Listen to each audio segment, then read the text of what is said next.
in overtime. Kansas City wins the game. Welcome into The Drive with Carrington Harrison. Back-to-back best sports talk hosts as voted on in the Pitch magazine. Live from the Fan Studios.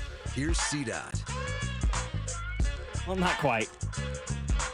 Logan Weber in here today on The Drive, filling in for Carrington Harrison, who is out enjoying himself at Kendrick Lamar concert. He's in St. Louis, not to watch Cags, but to watch Kendrick. So jokes have been made around the office all day today, but I'm sure he's going to go out and enjoy himself. He'll be back tomorrow, but I'm with you here for the next 4 hours. Not the first time I've hosted this show, but a joy as always, and a lot to talk about, especially with what we saw occur yesterday in St. Louis, a wild night for the Kansas City Royals and rookie sensation Jack Caglione. We're going to have Jalen Thompson of the Kansas City Star on with us a little bit later on here in the 2 o'clock hour. He'll come on about 2:28, 2:30. But we are going to begin with what we saw last night at Busch Stadium. It got off to an incredibly rocky start for both the Royals and Jack Caglione. They scored 2 runs in the first inning. Bam, right off the bat, right? Bobby goes yard, a 2-run shot, and then from there, things took a massive dive. Michael Lorenzen, another really troublesome start from him. His ERA has now ballooned to a 5.12 now this season. Don't worry, we'll be talking about Michael Lorenzen a little bit later on in the program this afternoon as well. But then from there, things flipped on a dime again for the Kansas City Royals, this time in a good way. The relief pitching nails last night. 6 1/3 scoreless innings of baseball from a handful of guys, including Taylor Clark and Schreiber. Angel Serpa had one of his better performances of the year. Steven Cruz continues to wow this season after getting the call up from AAA. Going 1 2/3 of an inning, Daniel Lynch pitched another great frame. And Carlos Estevez picked up save number 17. But really, it was the batting lineup for this Royals team that put up a performance we haven't seen in quite a while. Scoring 10 runs, you had 8 of the 9 starters in this lineup put together at least 1 hit in this game. The only one who didn't, Jack Caglione. And I know that was the excitement that everybody was feeling yesterday going into the game, was Cags' debut in a Major League uniform. It didn't go according to plan for him, but I will say there were some intriguing signs with Jack Caglione. Did he register a hit? No. But he had two hits that registered with exit velocities up over 105 miles per hour. In fact, Rob, I was looking at it this morning. Jack Caglione, after one game, mind you, it will change possibly, he already leads the Kansas City Royals in average exit velocity. That's the amount of pop that we have come to expect from him during his time in minor league baseball, and we hope to see from him in a Royals uniform for years to come. I mean, the first hit he had, 113 off the bat, it was just an outstanding play in center field by Victor Scott. And then he had that ground out to Nolan Arenado at third base. If it was anybody really in baseball besides Nolan Arenado and maybe Matt Chapman at third base, that's a single. Might even be a double down the line. But you hit a ball like that at a guy like Nolan Arenado, who's maybe the best fielding third baseman, at least in the past 20 years of Major League Baseball, if not longer than that. Just unlucky for Jack Caglione. I was very, very intrigued by how hard he was hitting the baseball and the fact that he didn't strike out. I mean, going to the plate 5 times and not striking out a single time in your first major league appearance, that's a pretty welcome sight, especially when he saw 5 different pitchers in this game. You know, Steven Matz and Andre Palante, they threw a lot of arms, St. Louis did yesterday, and he was able to kind of weather the storm, didn't register a hit, but again, the guy didn't strike out. And, you know, we had an opportunity to hear from a few different people after the game talking about Jack Caglione and what he was able to do. Cags himself talked a little bit about what he thought about his first game in Major League Baseball. Relieved, but, you know, I was super excited to share the field with all these guys, you know. For the bats to come out the way that they did was really cool to watch. It's kind of stepping the batter's box behind Salvador Perez was really cool. Growing up watching him and stuff, that was a cool first full circle moment. One of the more intriguing things about last night's game, or I should say more so even after the game, was we all know as Royals fans and people who follow the Kansas City Royals, we were all obviously excited to watch Jack Caglione get his first run in Major League Baseball. Obviously, Matt Quattrero, the Royals manager, certainly very excited about the possibilities that Jack Caglione has. Here's him kind of talking about his debut as a Kansas City Royal and specifically that hard line out to Nolan Arenado. Yeah, I mean, he was great. I mean, he went up there, attacked. I think it was a bad idea to hit it to those two guys, his first two at-bats. I mean, that was a really, really good catch in the first at-bat, and then anything you hit to Arenado was not really a great idea. But he squared it up, and he was ready to go. He looked poised, there'll be plenty of hits for him. But for me, the thing that I was most excited to hear about last night was the excitement level of the other guys on the team, right? You heard Vinny Pasquantino talking before the game about his thoughts on Jack Caglione. That goes all the way back to spring training. He did that MLB Network segment where he talked about just how impressive of a person and an athlete that Jack Caglione is. But after the game, Bobby Witt Jr. was asked about Jack Caglione's debut, and, he had nothing but uplifting and positive things to say about Jack Caglione. He said he obviously looks like a big leader already in the box. Yeah, it was, I guess for him, you want to get your first hit in the debut, but just his presence in the box, he's a big leaguer. You see it, you see the swings he's taken, it's a big leaguer. And so it's just one of those things, and now you just know that you got your debut, now you're looking for the first hit, and after that you settle in, you're part of us just from the day he showed up in the clubhouse today, showed up on the plane yesterday. He's part of our family, and he's just going to help us win a lot of games this year. Certainly think he will. I mean, did he register a hit yesterday? No. He'll have his first hit by the time the weekend's over. I'm very, very confident in that based off of what I saw yesterday. I mean, putting bat on the baseball in 5 separate at-bats, he put the ball in play, just a couple of unlucky outs along the way. Victor Scott made an incredible play there in center field for what looked like it could have been a home. I mean, that would have been a home run if it's hit anywhere besides dead center field in pretty much any ballpark in America. And then the play to Arenado, that guy's just one of the best fielders we've ever seen in Major League Baseball. It's just kind of an unlucky turn of events for Jack Caglione. This is going to be good, man. I think that he is going to be a stalwart in this lineup for a very, very long time. I was a little bit surprised to see him hit 6th in the order. I had said earlier this week that I thought 7th made some sense, but I never expected them to shuffle Salvador Perez in the way that they did, moving Michael up from 5th to 3rd in the order, which honestly, I kind of love this move in hindsight.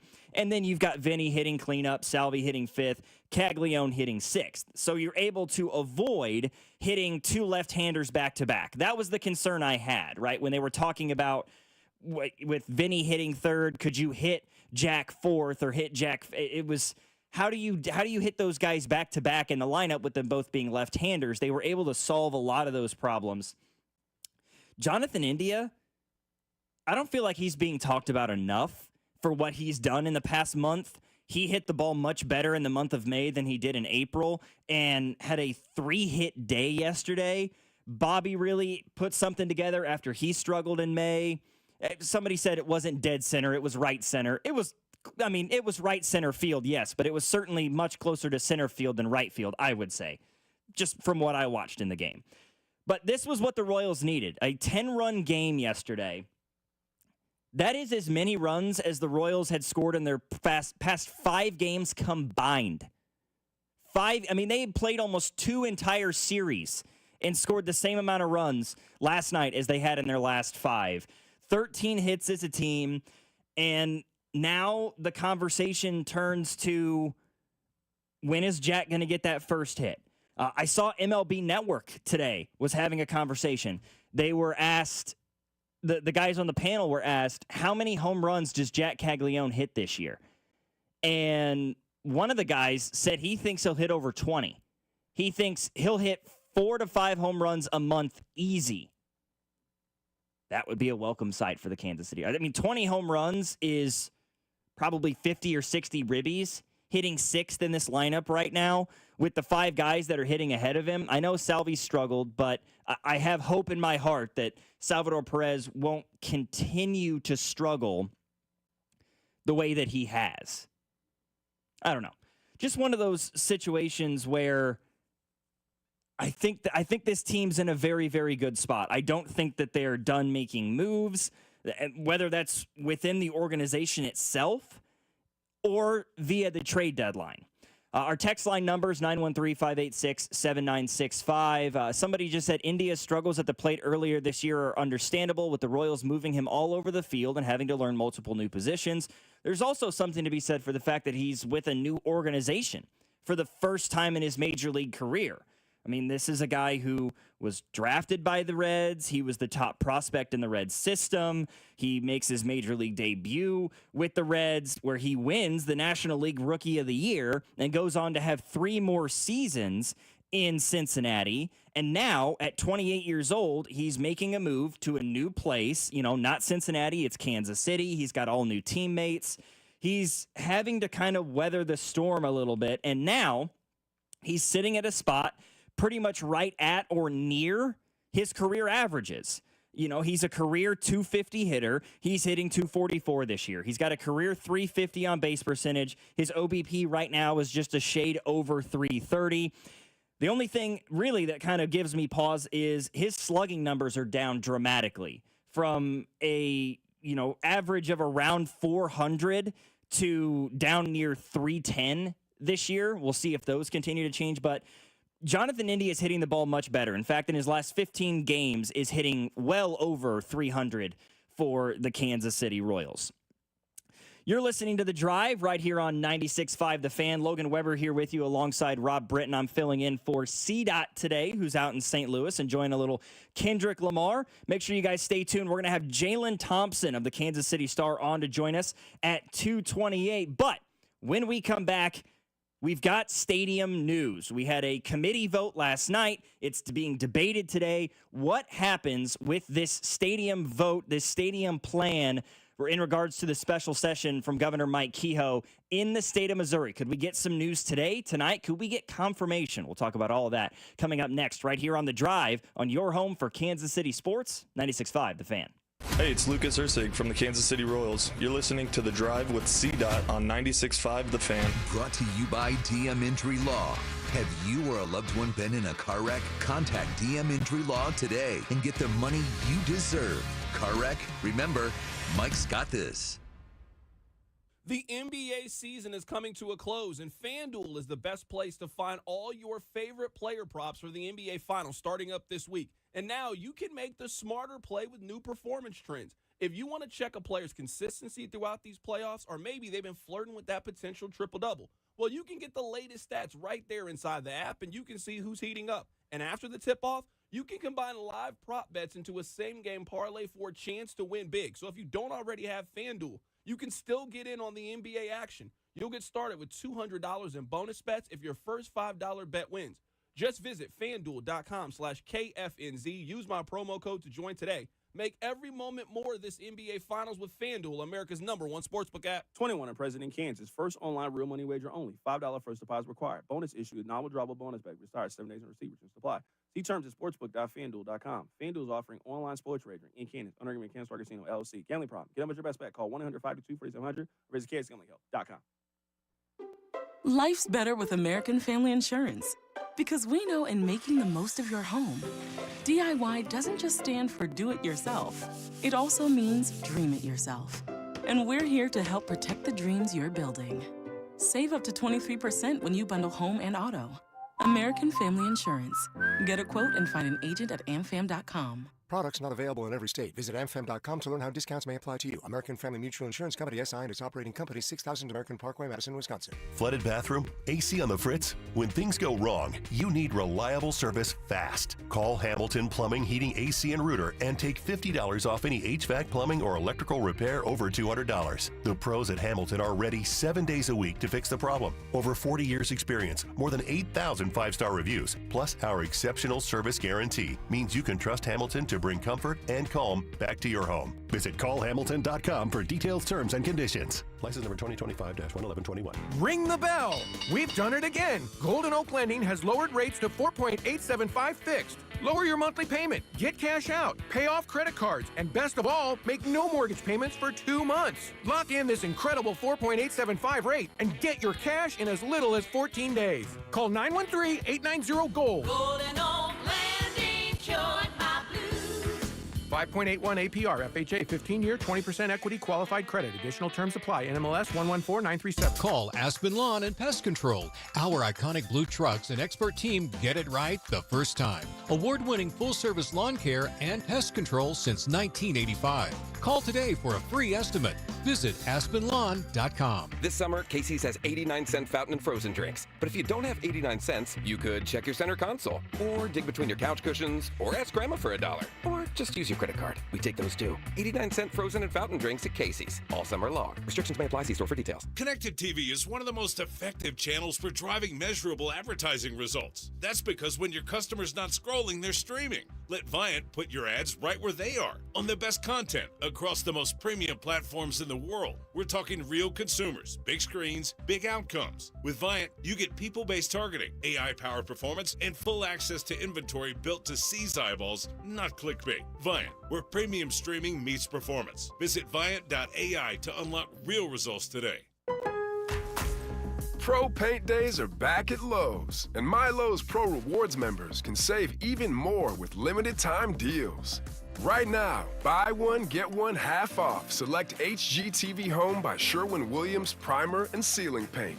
Plus, get free same-day delivery to your job site when you order by 2 p.m. Offer valid through 6/13, delivery by 8 p.m. Subject to driver availability. Additional terms apply. See Lowe's.com/same-day delivery for details. Everyone has a fave Wendy's Frosty flavor. And when you're choosing from chocolate or vanilla, it's not that hard. But now, there's all new Frosty Swirls and Frosty Fusions. So try picking your fave from Oreo Brownie Fusion, Pop-Tarts Strawberry Fusion, Strawberry Swirl, Brownie Batter Swirl, Caramel Swirl, and Caramel Crunch Fusion. Not so easy now, huh? For a fresh way to Frosty, gotta be Wendy's. Open till midnight or later. At participating U.S. Wendy's. Hours may vary by location. Oreo is a trademark of Mondelez International Group. Pop-Tarts is a trademark of Kellogg North America Co., LLC. Used with permission. Pro Paint Days are back at Lowe's, and My Lowe's Pro Rewards members can save even more with limited time deals. Right now, buy one, get one half off. Select HGTV Home by Sherwin-Williams Primer and Ceiling Paint. Plus, get free same-day delivery to your job site when you order by 2 p.m.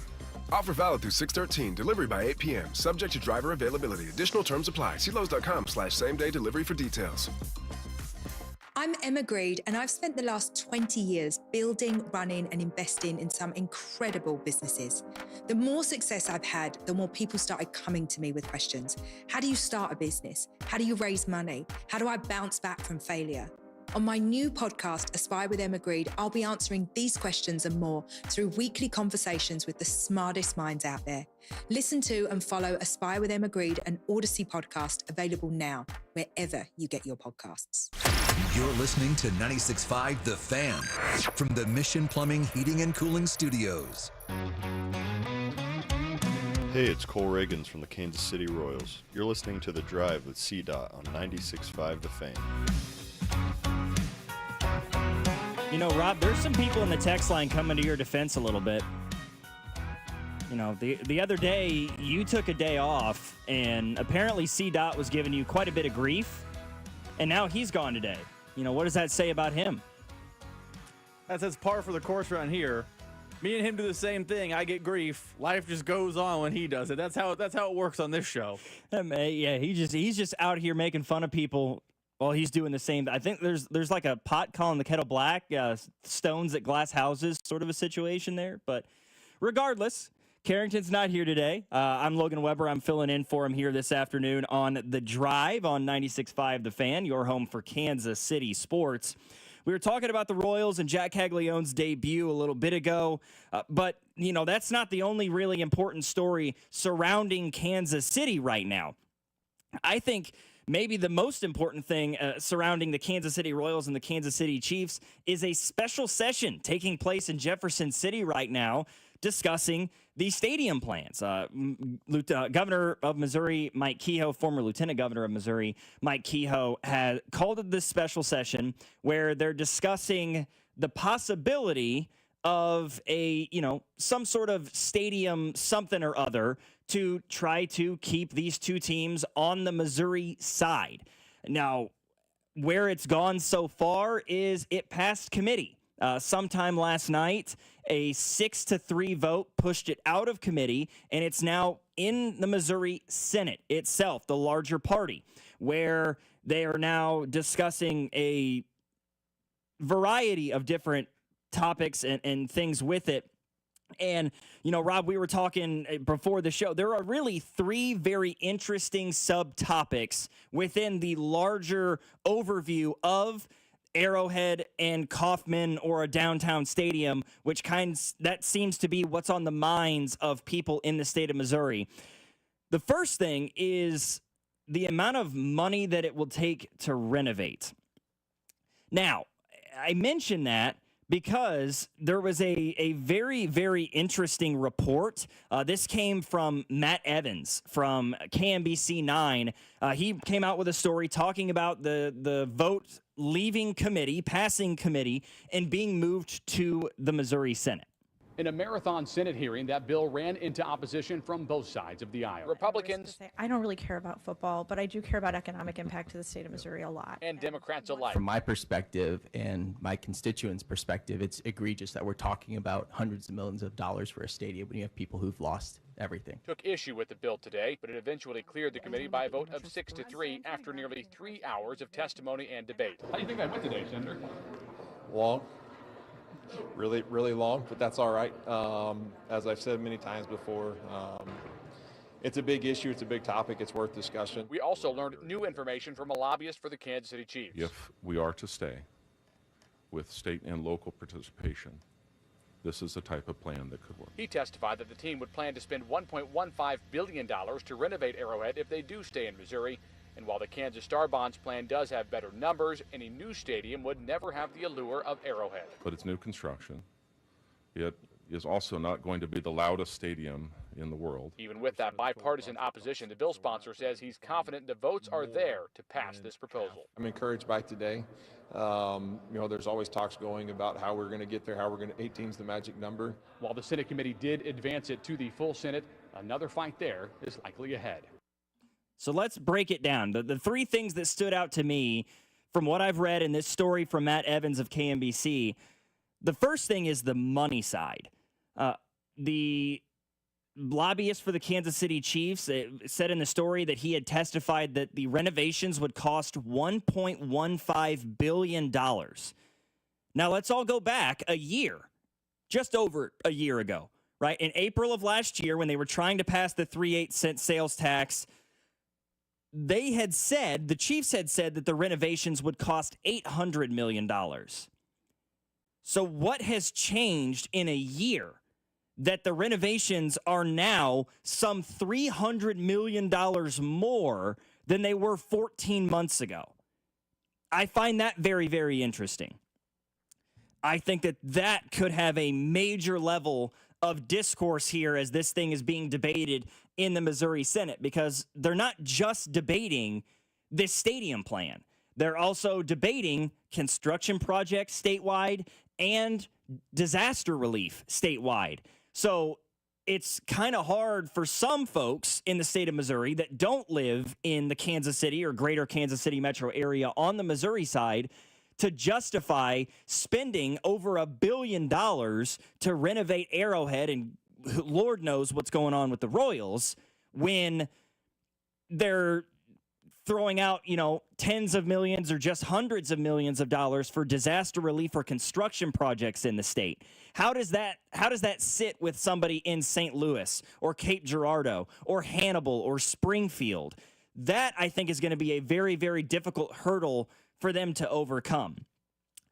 The second one, and this is one that you brought up, Rob, is the fight that is looming or is already occurring in this situation, because this is not your stereotypical, and I don't want to get into the political weeds too much of this situation, but very, very often, if you follow politics, it's very bipartisan. Very, the left side of the aisle supports the policy, the right side of the aisle just vehemently opposes it. This situation does not seem to be strung along party lines. You are seeing people on the left, Democrats, moving over to the right and opposing this situation, or vice versa, right? This is not like a staunch, everybody's voting one side or the other on this situation. It's very, very partisan in how this thing has played out so far and will continue to play out. I mean, you mentioned it. And so did Matt Evans in that clip. And I'm working on getting Matt Evans on the show in the next coming days as well, because he is in Jeff City right now, embedded with all this. It feels like, and it's not a death sentence to Missouri, but it feels like every time we hear a story about Missouri, whether it be the county, the city, or the state, there is some sort of friction point, whether it be politics, whether it be, the county can't figure out property taxes, and that made friction with the voters, whether it be the city and them, hinting at a plan for the Royals and Chiefs, but never proposing a plan for the Royals and Chiefs, and the Royals and Chiefs working with the city, but getting an official plan proposed late in the voting process. It seems like at every step along the way in Missouri, there is a friction point. Now, as Matt Evans said in the cut, people are confident that Missouri can overcome this. They can get the 18 votes required to come across and make this a yes, and the money can flow.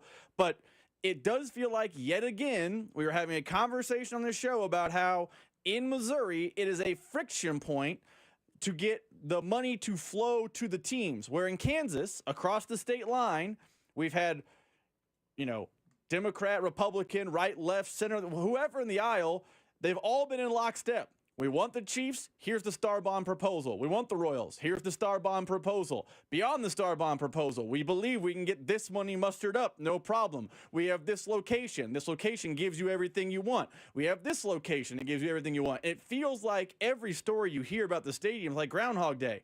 Missouri has friction points. Can they overcome them? Kansas doesn't. And I don't know at what point those friction points do or don't cost Missouri, but it feels like we talk about them ad nauseum, at least on this show. One word comes to mind here, right? Kansas has all their ducks in a row, seemingly. Missouri's trying to get it all figured out. What this all tells me is the Chiefs and the Royals have the one word that you may not want a professional organization to have in a situation like this: leverage. They have all the leverage in the world because we know how desperately Kansas wants them to move over, right? And we know how desperate Missouri is for them to stay here. And I know that there are probably some contributing factors, right? Things have gotten a little bit more expensive in the past year, so that probably harkens back to raising prices. But I also think it stems from the Chiefs know that Missouri is very desperate at this point. If they want to, those who are in support of it want to keep them here. The third thing that kind of stood out to me, and we'll get to Jalen Thompson here in just a minute from the Kansas City Star talking a little Royals, there was a little bit of a quiet confidence is how we've described it within the story, where they think they have the votes. They like where those in support of the stadium are very, very excited or very upbeat, I guess I could say, about where they're at right now. They think they might have the votes to get this thing through the Missouri Senate. Where it goes from there is anybody's best guess. It's going to be fascinating to see.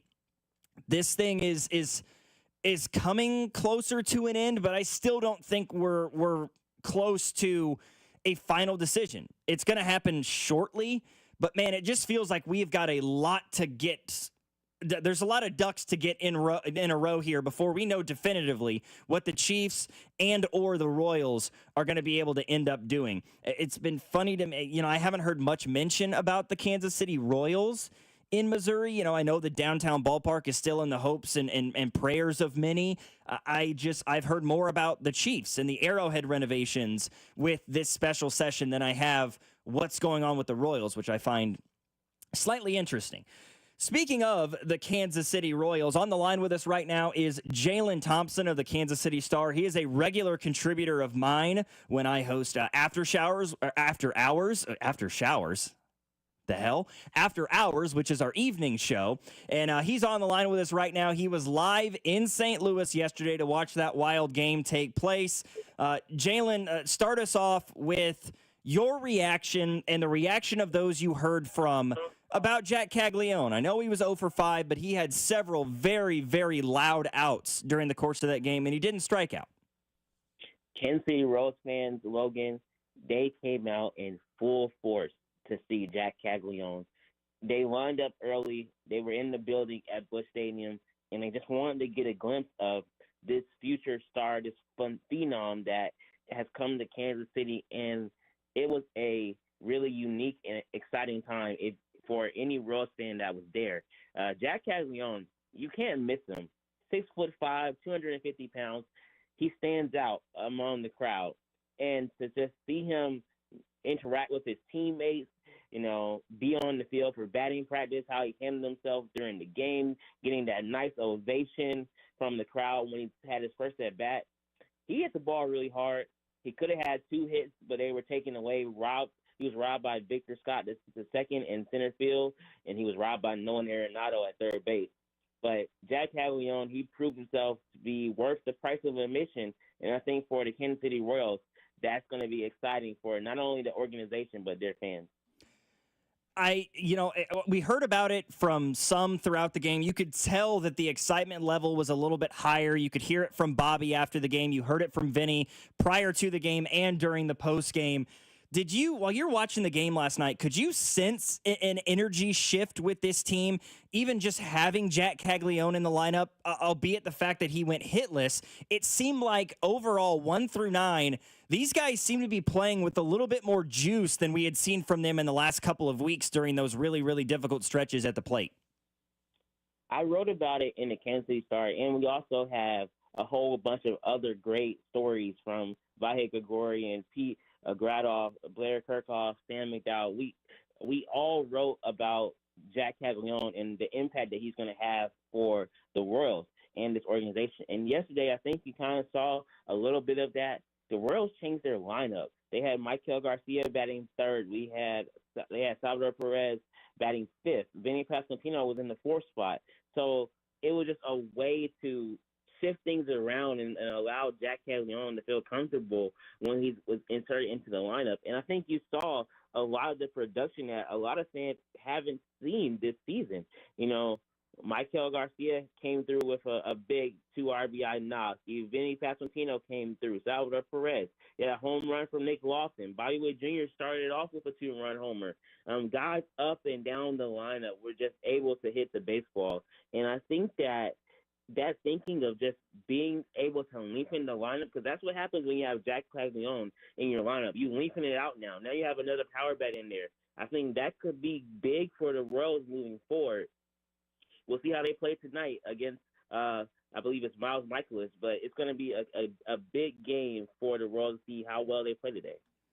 Just looking at the lineup, and we saw how they performed yesterday, but you saw it when the card came out last night. India hitting leadoff still, Bobby in second, moving Michael up to third, Vinny hitting cleanup. And then you've got Salvi, Jack, Nick Lofton in left field, Drew Waters in right, and Kyle Isbell in center. This seems, to me, top to bottom, the most balanced lineup that this Kansas City Royals team has trotted out so far this season. Do you anticipate this continuing to be the lineup or some sort of combination of the lineup, depending on whether Jack is DHing or playing right field on a given day? Do you think these will be the 9 guys at the plate kind of regularly here in the near future? I think that the Royals will continue to experiment with their lineup, and I think this might be one of the the different types of experiments that they might can keep going back to. Max Petrell, Royals manager, he talked about it. He said that he wanted to try to get certain groups of guys together and, kind of fill this lineup out. To be able to get that with your power hitters and Vinny and Salvi and Jack Caglione really in the middle of the lineup, and you have speed guys at the top, guys that get on base with India and Bobby and Michael Garcia. Now you have a potential situation where you might get to 4 and you have 2 guys on, 3 guys on, or you might get to 5 or 6 and there's a runner on third base, a run's already in, and you have a chance to add more. So I think it's a good way to look at the lineup. And obviously, it's going to depend on who you're facing each and every night. So that's why things will be changed and be different. But to have that element of those on-base guys in front of the power hitters, and then behind the power hitters, you have guys that can get the ball, put the ball in play, and move guys over. I think you have a functioning machine that the Royals can lean to in order to win some of these games, so that they're not going out there and scoring 1 run or getting shut out 1-0 again.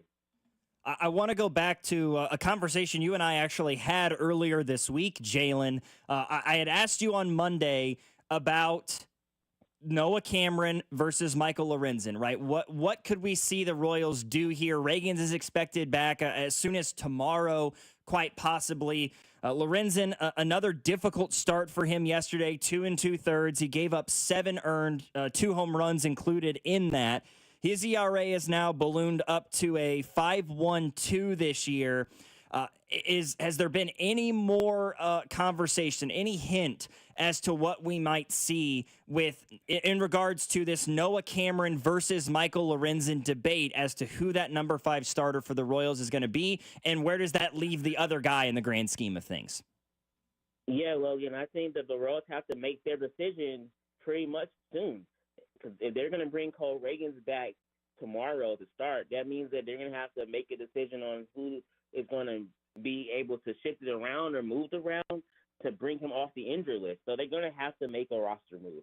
And right now, a 6-man rotation could be on the table, but they have off days every Monday this week, like we mentioned before, and I don't know if that might be where they want to go. They also could have the option to potentially move Michael Lorenzen to the bullpen.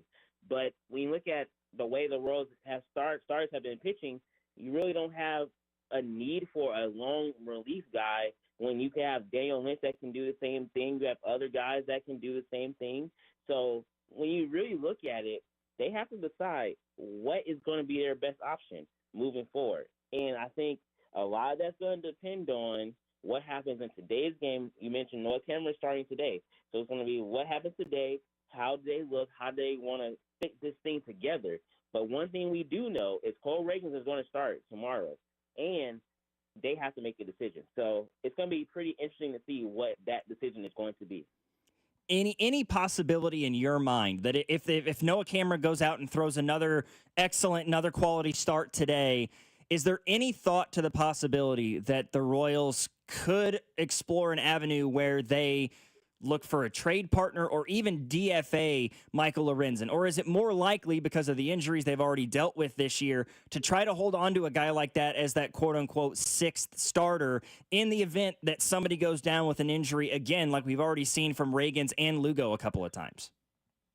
Yeah, I think that for right now, the Royals would like to hold on to Michael Lorenzen, because Michael Lorenzen, he is very versatile. He can be a starter. He can be a reliever.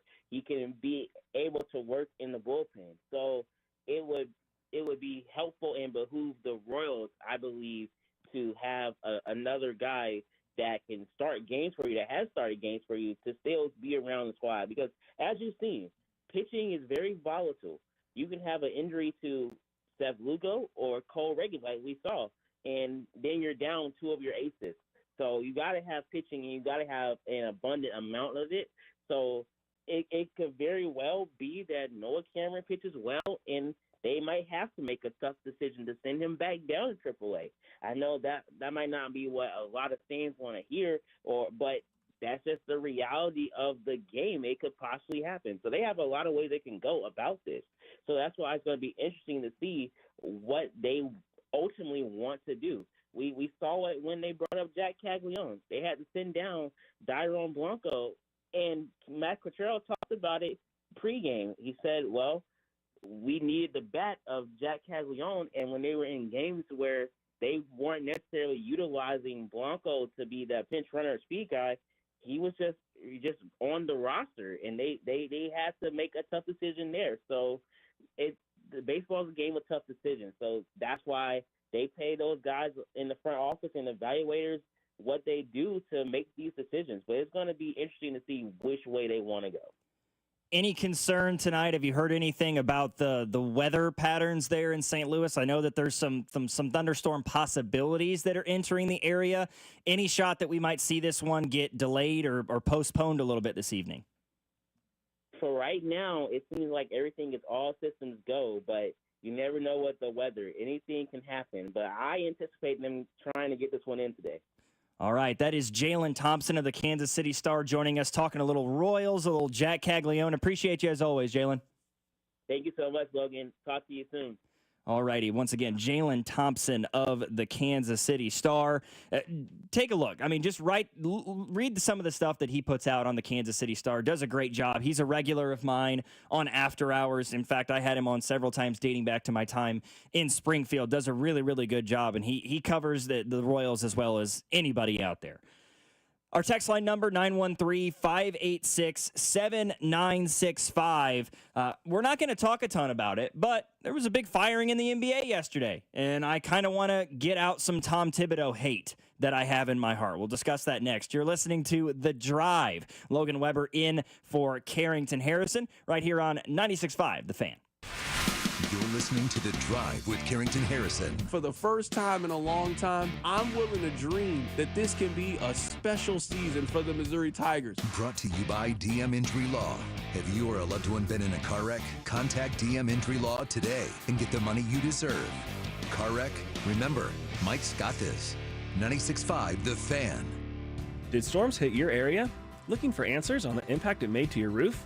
Then it's time to schedule a zero-pressure, in-depth inspection with Century Roofing's trusted roofing experts. We will determine if enough damage exists to warrant filing a claim.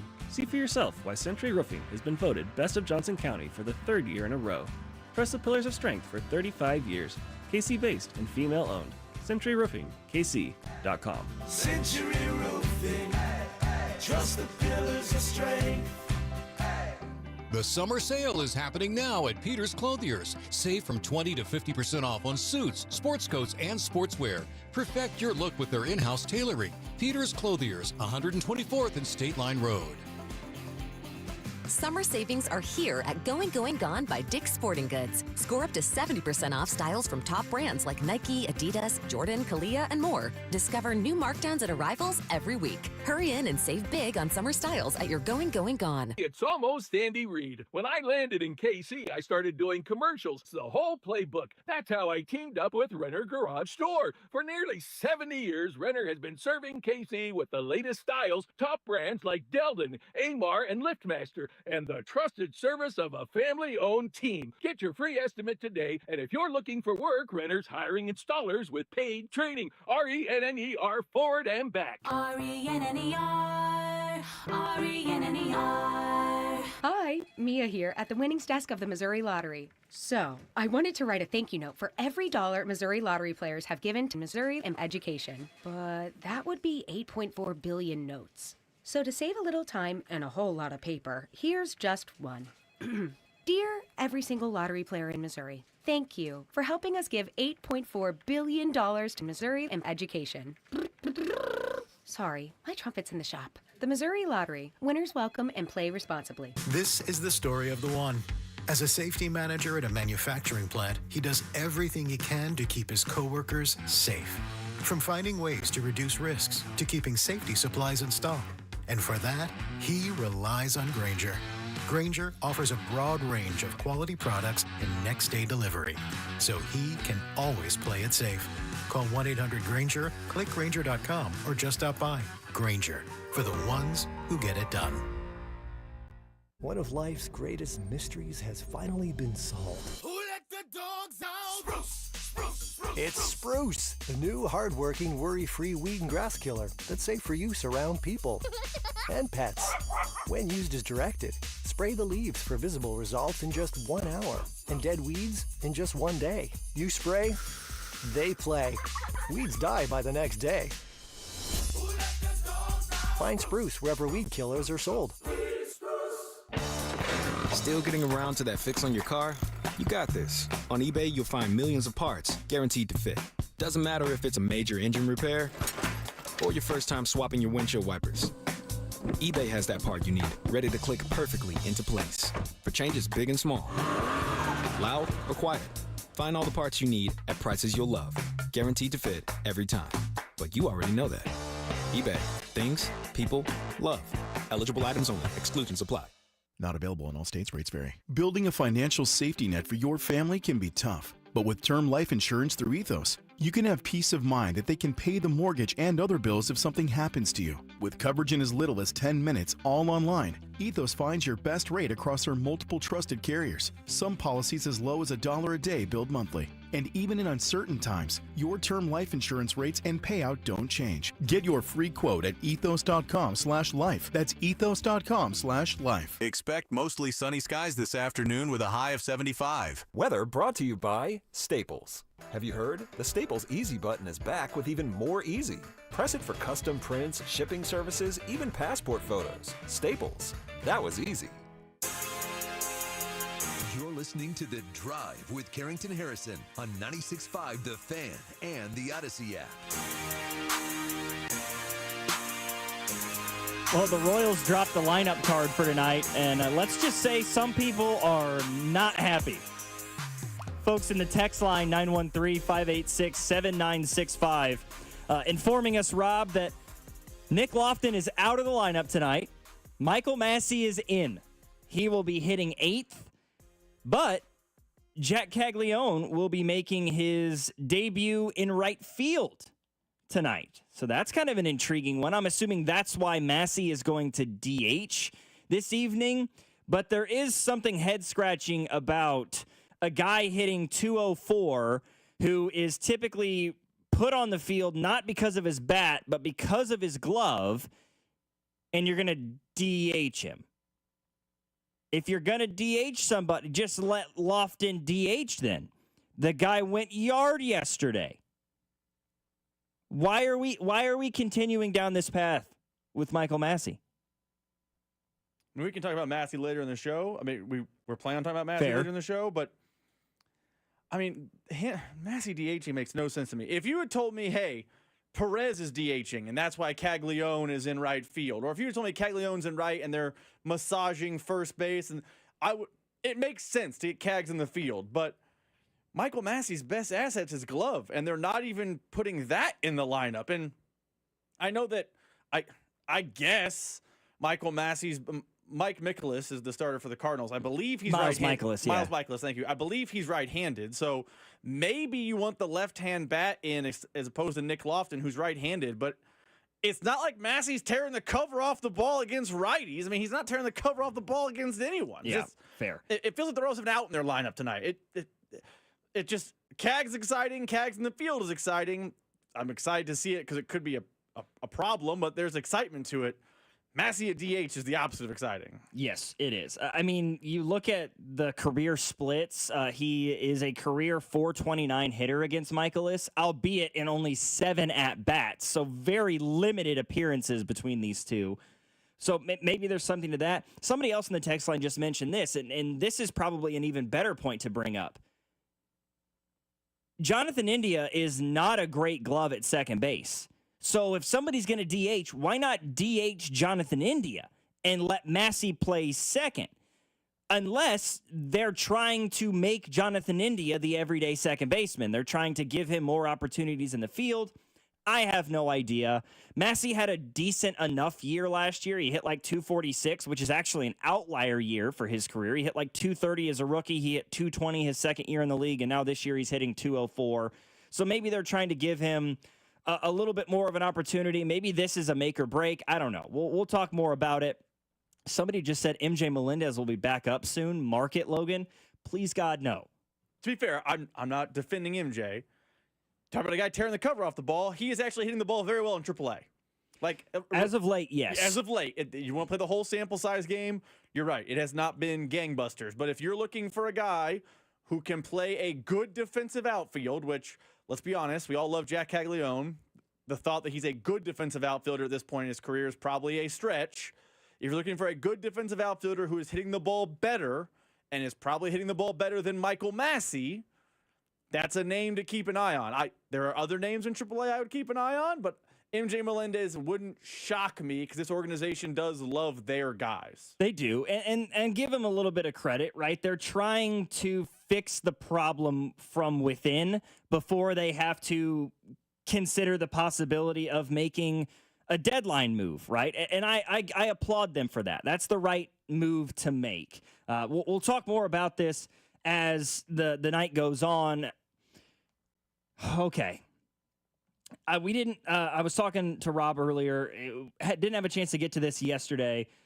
The New York Knicks kind of made a surprising yet unsurprising move in firing their head coach in Tom Thibodeau. The first time they got to the Eastern Conference Finals in 25 years.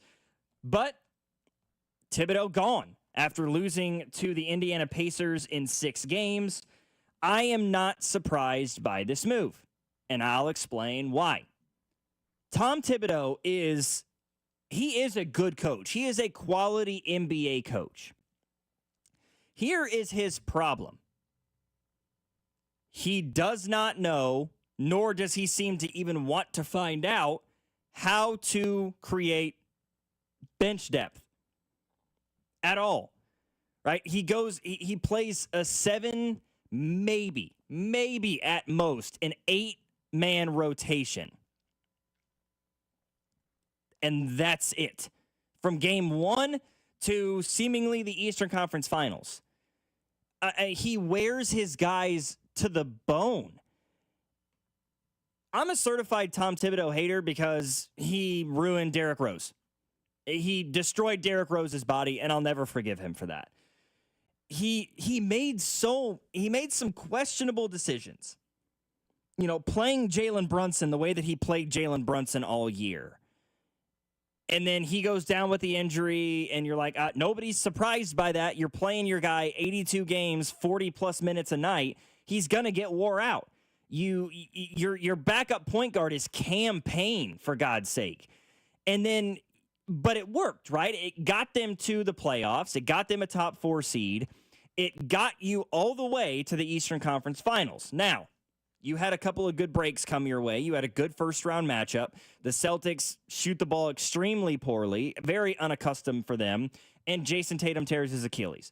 So you end up in the Eastern Conference Finals, and you lose the first 2 games. And then you make this out-of-left-field decision of, okay, we're going to pull Josh Hart out of the lineup, and we're going to start we're going to start Mitchell Robinson, who had not started all year. What are you doing? The Eastern Conference Finals is not the time to be making these sweeping declaration changes. And it blew up in his face. You had an opportunity. If you were going to do stuff like that, do it in November, do it in December, or January, or February. That's what the regular season is for. It is to find those lineups out there on the floor that work. Find the best 5 guys that work together, and those are your 5 starters. It just didn't make any sense. He plays 7 guys. He never develops any kind of bench depth whatsoever. And then you try to go to it after an injury. Or in a situation like this in the Eastern Conference Finals, when you're getting thoroughly outmatched by a Pacers team with Miles Turner and Pascal Siakam and Tyrese Halliburton. I don't know. Tom Thibodeau is a great coach to get you there. But it just seems like he's one of those guys, one of those coaches that he can get you to the pinnacle, but he can't put you on top of the mountain. Right? He can't win a big series. He can't win a big game when your back's against the wall and it matters the most. His philosophy just doesn't seem to want to. It works very well, games seemingly 1 through 82, but games 83 through 100 plus, it seems like, yeah, the going was good, but now it's caught up to you a little bit.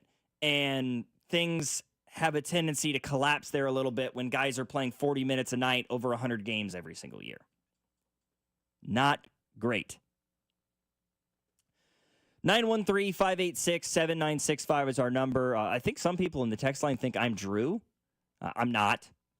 My name's Logan. Hello. Might have to reintroduce myself. It's only been, the second or third time that I've hosted this show, so might have to let you know a little bit about me on the other side of the break. But we've got a lot more to discuss here coming up. Hopefully we'll have some updates on the special session in the stadium fight that is taking place in the state of Missouri, as well as some conversation about some roster changes that the Royals could make next that might help this team get better prepared for the inevitability of a move at the trade deadline. Logan Weber here with you, filling in for Carrington Harrison. You're listening to The Drive.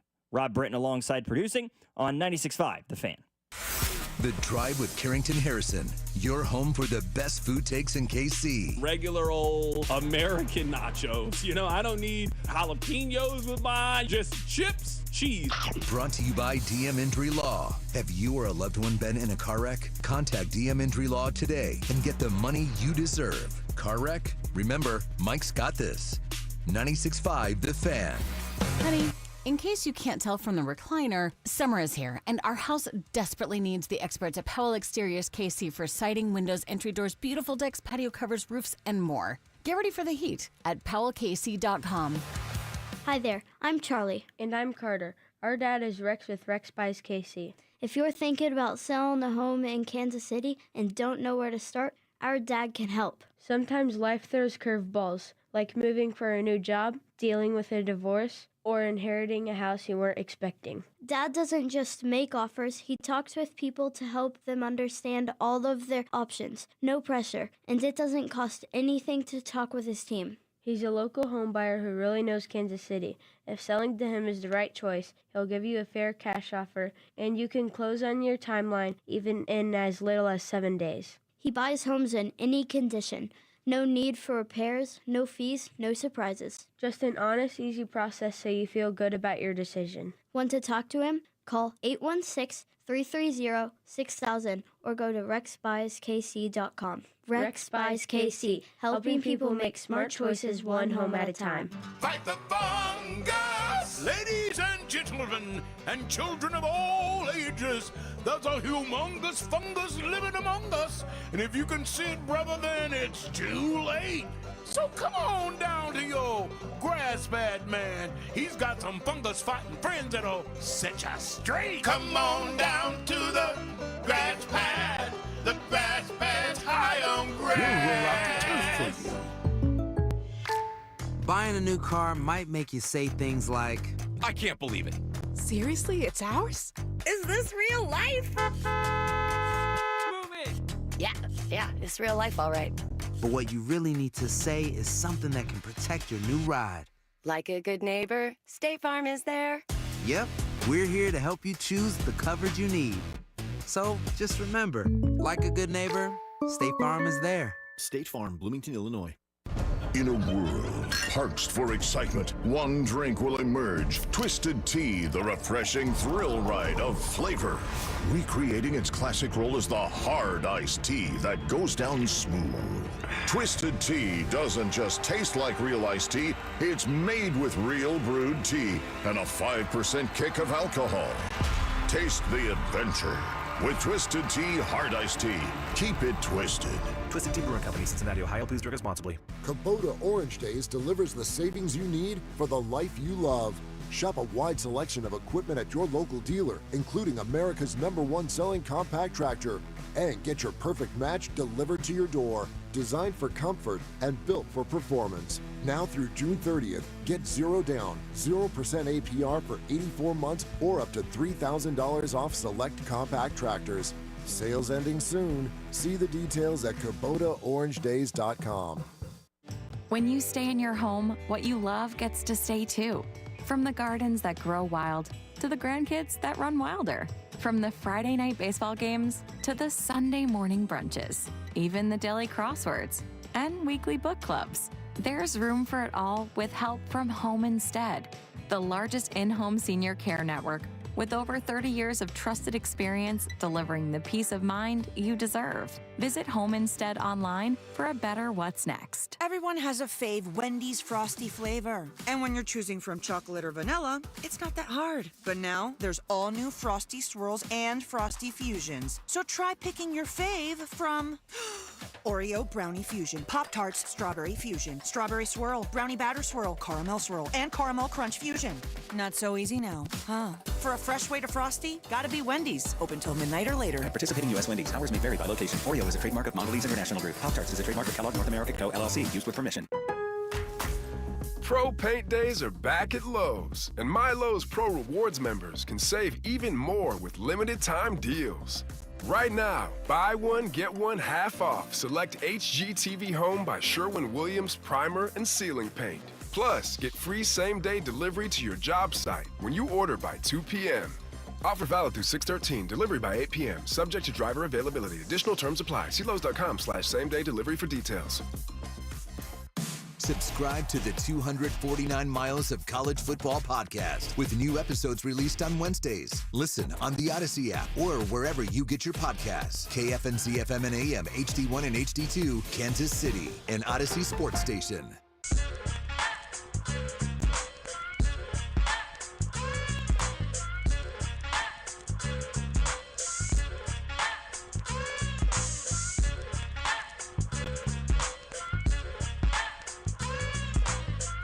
Sitting here trying to scarf down a salad in between breaks. It's not the most effective method I've ever used to eat my lunch, but here we are. Logan Weber in here today on the drive, filling in for Carrington Harrison, who's out enjoying a little Kendrick Lamar in St. Louis. Rob Britton producing the show as always. We've got a lot more coming up here on the program. We're going to get into some more Royals baseball talk. We've been tracking the stadium situation because of the special session that's taking place in Missouri. We're constantly sitting here trying to find updates on what's going on, right? The report that we got last night, courtesy of KMBC, it seemed like there was, I don't know, let's put it as cautious optimism. I know, Rob, you had described it as a quiet confidence that this thing is going to pass. And that's something that's sort of atypical of a situation like this, especially how this situation has played out so far. It's also very atypical, really, of the political sphere. They either seem to have this overwhelming confidence that it's going to pass or this overwhelming confidence that it's going to fail miserably. You know, the fact that there are some people that are like, yeah, I think we have the votes to get this thing through right now. But now what happens if they do get those votes? That's going to be the next shoe, right? That's the next hurdle that the Royals and the Chiefs and the people of the state of Missouri are going to have to sort through.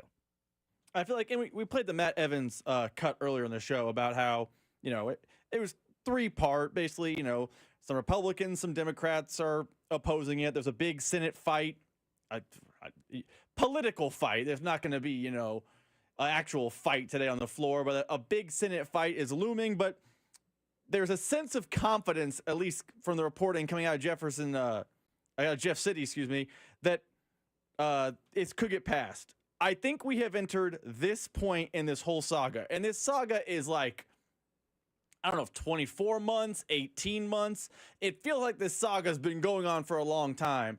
But we have reached the point in the saga where politicians are going to do what politicians do, and that is posture. If you ask We had Dan Hawkins, the Speaker of the House in the Kansas State Senate, on the show. We've had people who are in the know on the Kansas side on the show. And they will all tell you, we feel great.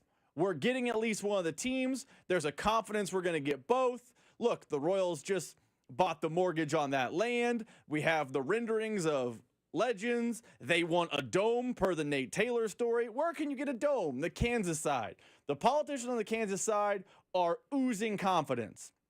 There is now a quiet confidence coming out of Missouri that this special session bill, which saying that fast is a problem, that bill could get passed and money could start flowing to both teams, which if money start flowing to both teams, look, they would stay here. There's a renovation plan. There's a new stadium plan for the Royals. The Royals leave. Now the Chiefs have all that land. They want land. They can do all these things. It has reached the point where it's a matter of who do you believe? Everyone, one side, this side, no sides.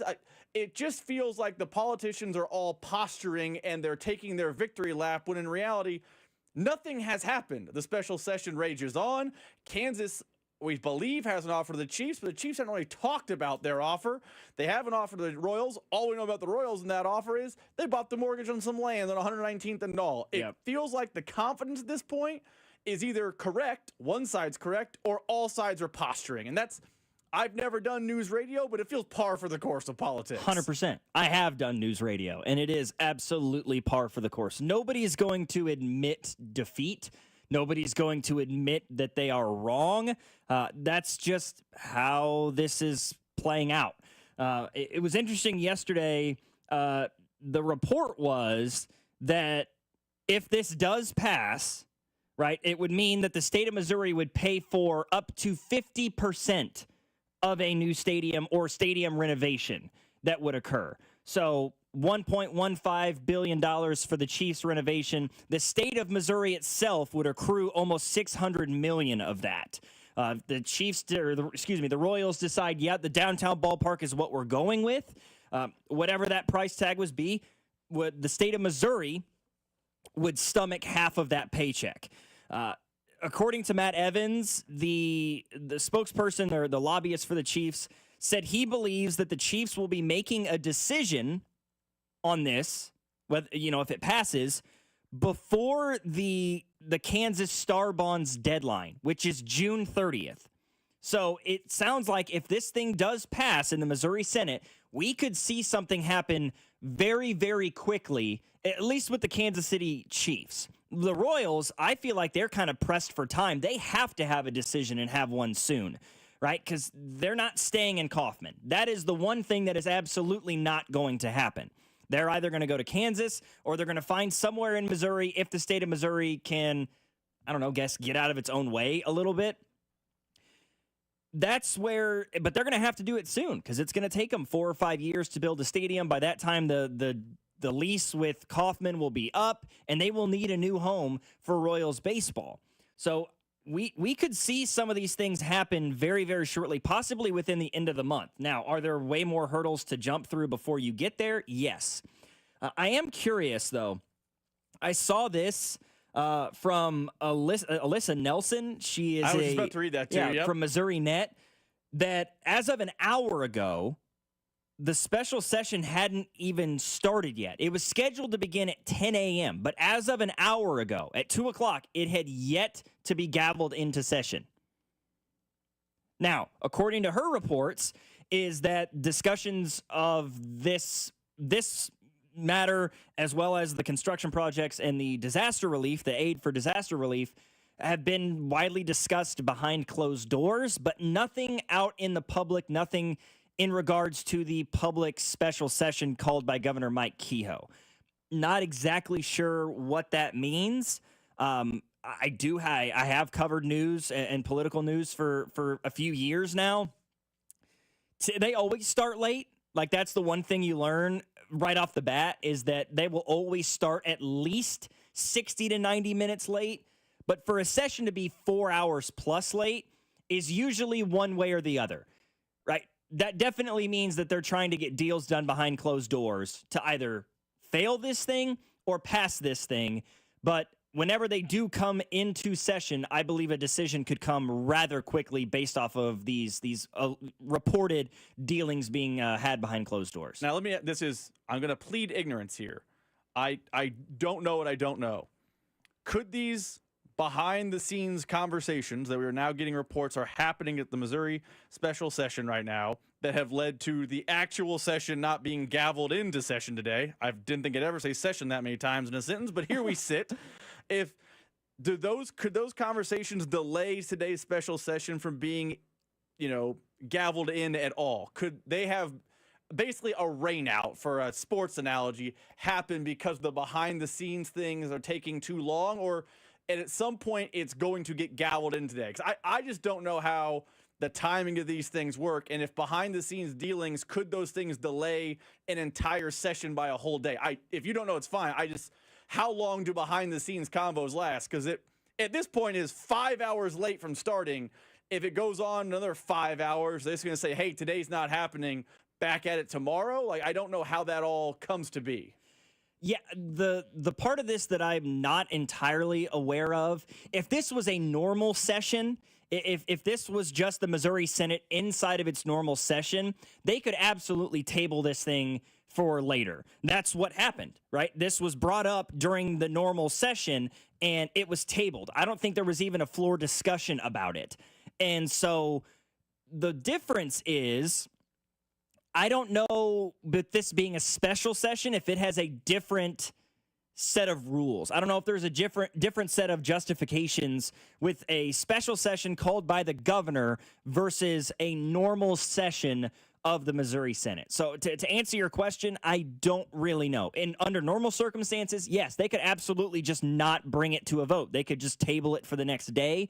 With it being a special session, that would be there's a lot more questionables there that I'm maybe not entirely aware of.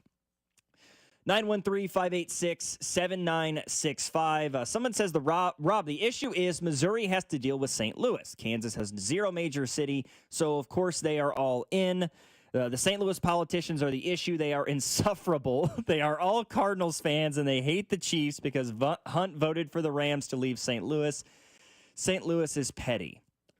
The petty part aside, it would not shock me if Missouri politicians hold a grudge, because Clark Hunt did vote to move the Rams. That's a fact of life. That did happen. There's no getting around that. And it's not just folks in St. Louis. There's folks in the northeast part of the state and the southwest part of the southeast and southwest parts of the state, that are going to have a hard time justifying the rest of the state paying $600 million nearly for a team in Kansas City, right? That's a really tough thing for, I think, folks to kind of wrap their heads around. That's a tough pill to swallow when you're looking at the possibility of, like I said earlier, Hannibal and Springfield and Cape Girardeau and Columbia and Jefferson City and St. Louis and all these other areas of the state paying for Jackson County to have a baseball and a football team. And I don't think it's all St. Louis people, because I know a lot of St. Louis people that became Chiefs fans after the Rams left. I don't know. One of those things. 913-586-7965 is our number. We'll continue to try to get updates on this special session when or if it ever comes into session today. I have no idea. The latest reports we're getting as of an hour ago was they hadn't even been gavelled in for today. A lot of conversations happening behind closed doors. But we briefly mentioned this in the 2 o'clock hour. We're going to bring it up now and get into more in-depth conversation when we come back about a couple of roster changes we think we could or should see for the Kansas City Royals here in the month of June as we approach July and the trade deadline. Logan Weber here filling in for Carrington Harrison. Rob Britton producing the show as always. You're listening to The Drive on your home for Kansas City Sports, 96.5 The Fan. The Drive with Carrington Harrison.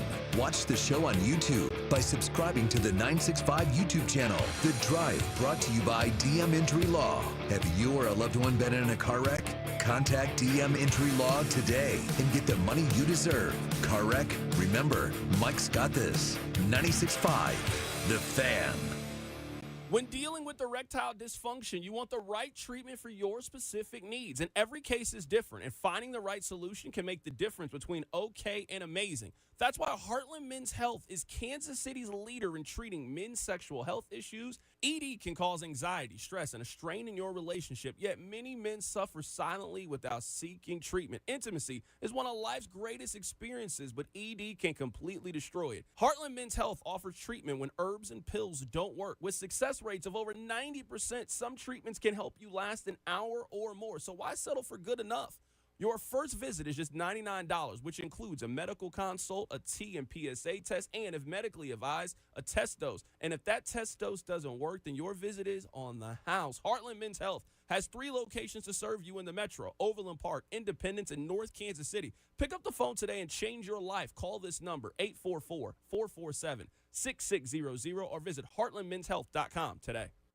This report is brought to you by Surfside Iced Tea and Vodka and Surfside Lemonade and Vodka. Surfside Iced Tea and Vodka and Surfside Lemonade and Vodka. Proud partner of the Kansas City Royals. Each can of Surfside is only 100 calories, and the best part, 0 bubbles. Grab it at the Cave or ask for it at your favorite bars and liquor stores. The DQ Sauced and Tossed Chicken Strip Baskets have more flavor than your taste buds know what to do with. We start with all white meat, breaded, seasoned, and fried to crunchy perfection. Next, we double down and toss them in honey barbecue or new buffalo sauce.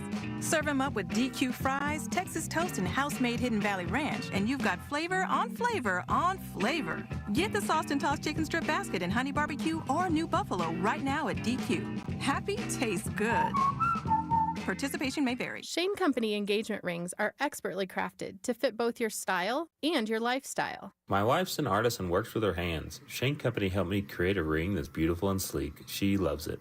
Shane Company rings are crafted with care using high-quality materials, and we set each center stone by hand in our jeweler's workshop right here in our store. We also protect your ring, including the center stone, with our unmatched free lifetime warranty. Let us help you find your perfect ring, in-store and at shaneco.com. Shane Company, your friend and jeweler. It's time to build that dream deck over at All Weather Decks. Schedule a free estimate today at 913-206-1974 or online at allweatherdecks.net. All Weather Decks, the right deck at the right price. This summer, Casey's has 89-cent fountain and frozen drinks. But if you don't have 89 cents, you could check your center console, or dig between your couch cushions, or ask Grandma for $1, or just use your credit card. We take those too. 89-cent frozen and fountain drinks at Casey's, all summer long. Restrictions may apply. See store for details. What he'll never have is the love I have for you. What He'll Never Have, the smash hit from Dylan Scott, appears on the brand new album, Easy Does It. The album also features the #1 song, This Town's Been Too Good to Us. This town's been too good to us. And Till I Can't, I Will. I'll do whatever it takes. Yeah, believe me when I say till I can't, I will. Dylan Scott.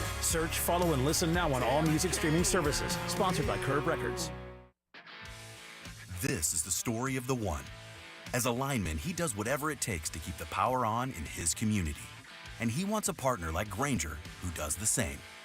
Grainger offers the professional-grade products he needs, from voltage detectors to harnesses to hard hats, plus fast, dependable delivery, so he can rise to every challenge. Call 1-800-GRAINGER, click Grainger.com, or just stop by. Grainger, for the ones who get it done.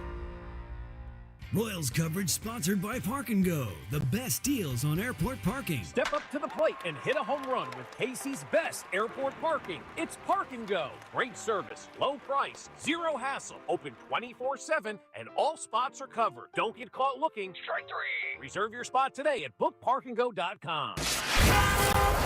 Here's traffic, brought to you by DM Injury Law. Have you or a loved one been in a car wreck? Contact DM Injury Law today and get the money you deserve. Car wreck? Remember, Mike's got this.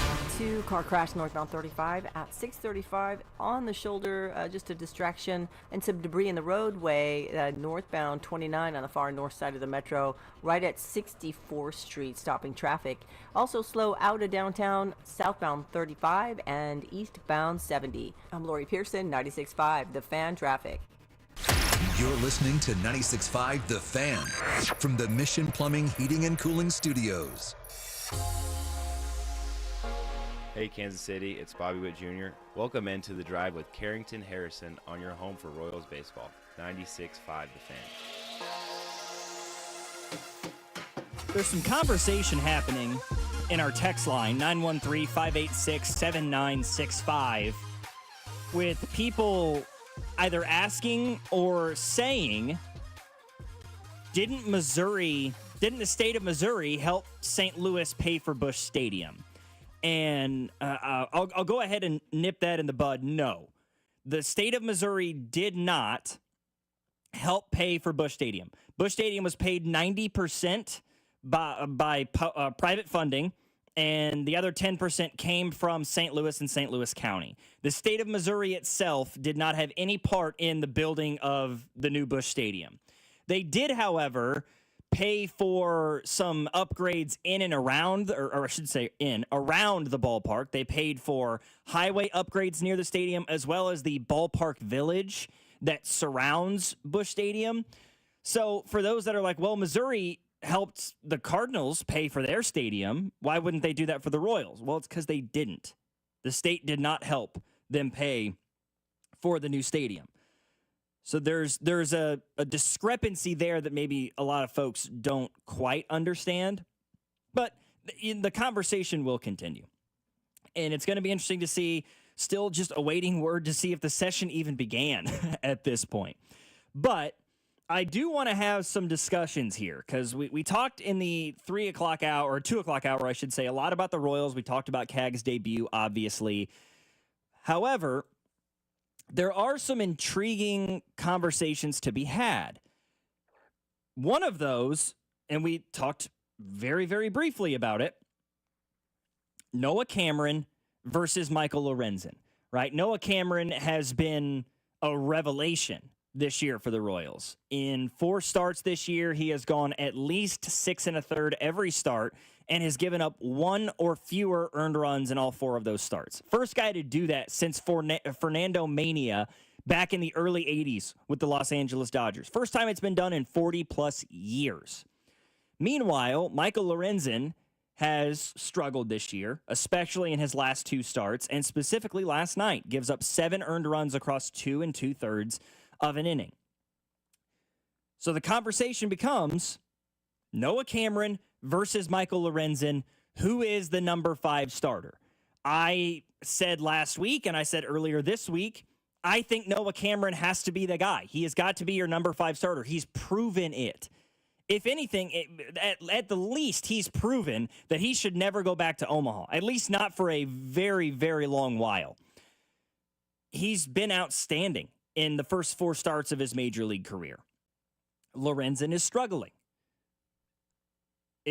In my view, it's got to be Noah Cameron. And from there, where do you go with Michael Lorenzen? Earlier in the show, we had Jalen Thompson from the Kansas City Star on with us, in which he kind of gave us an idea of what the Royals could do. And it's not just his view. I mean, this is sort of something that's been thrown around by Matt Quattrero and J.J. Piccolo in the Royals managerial and front offices. Right now, a 6-man rotation could be on the table, but they have off days every Monday this week, like we mentioned before, and I don't know if that might be where they want to go. They also could have the option to potentially move Michael Lorenzen to the bullpen, but when you look at the way the Royals have starters have been pitching, you really don't have a need for a long relief guy when you can have Daniel Lynch that can do the same thing. You have other guys that can do the same thing.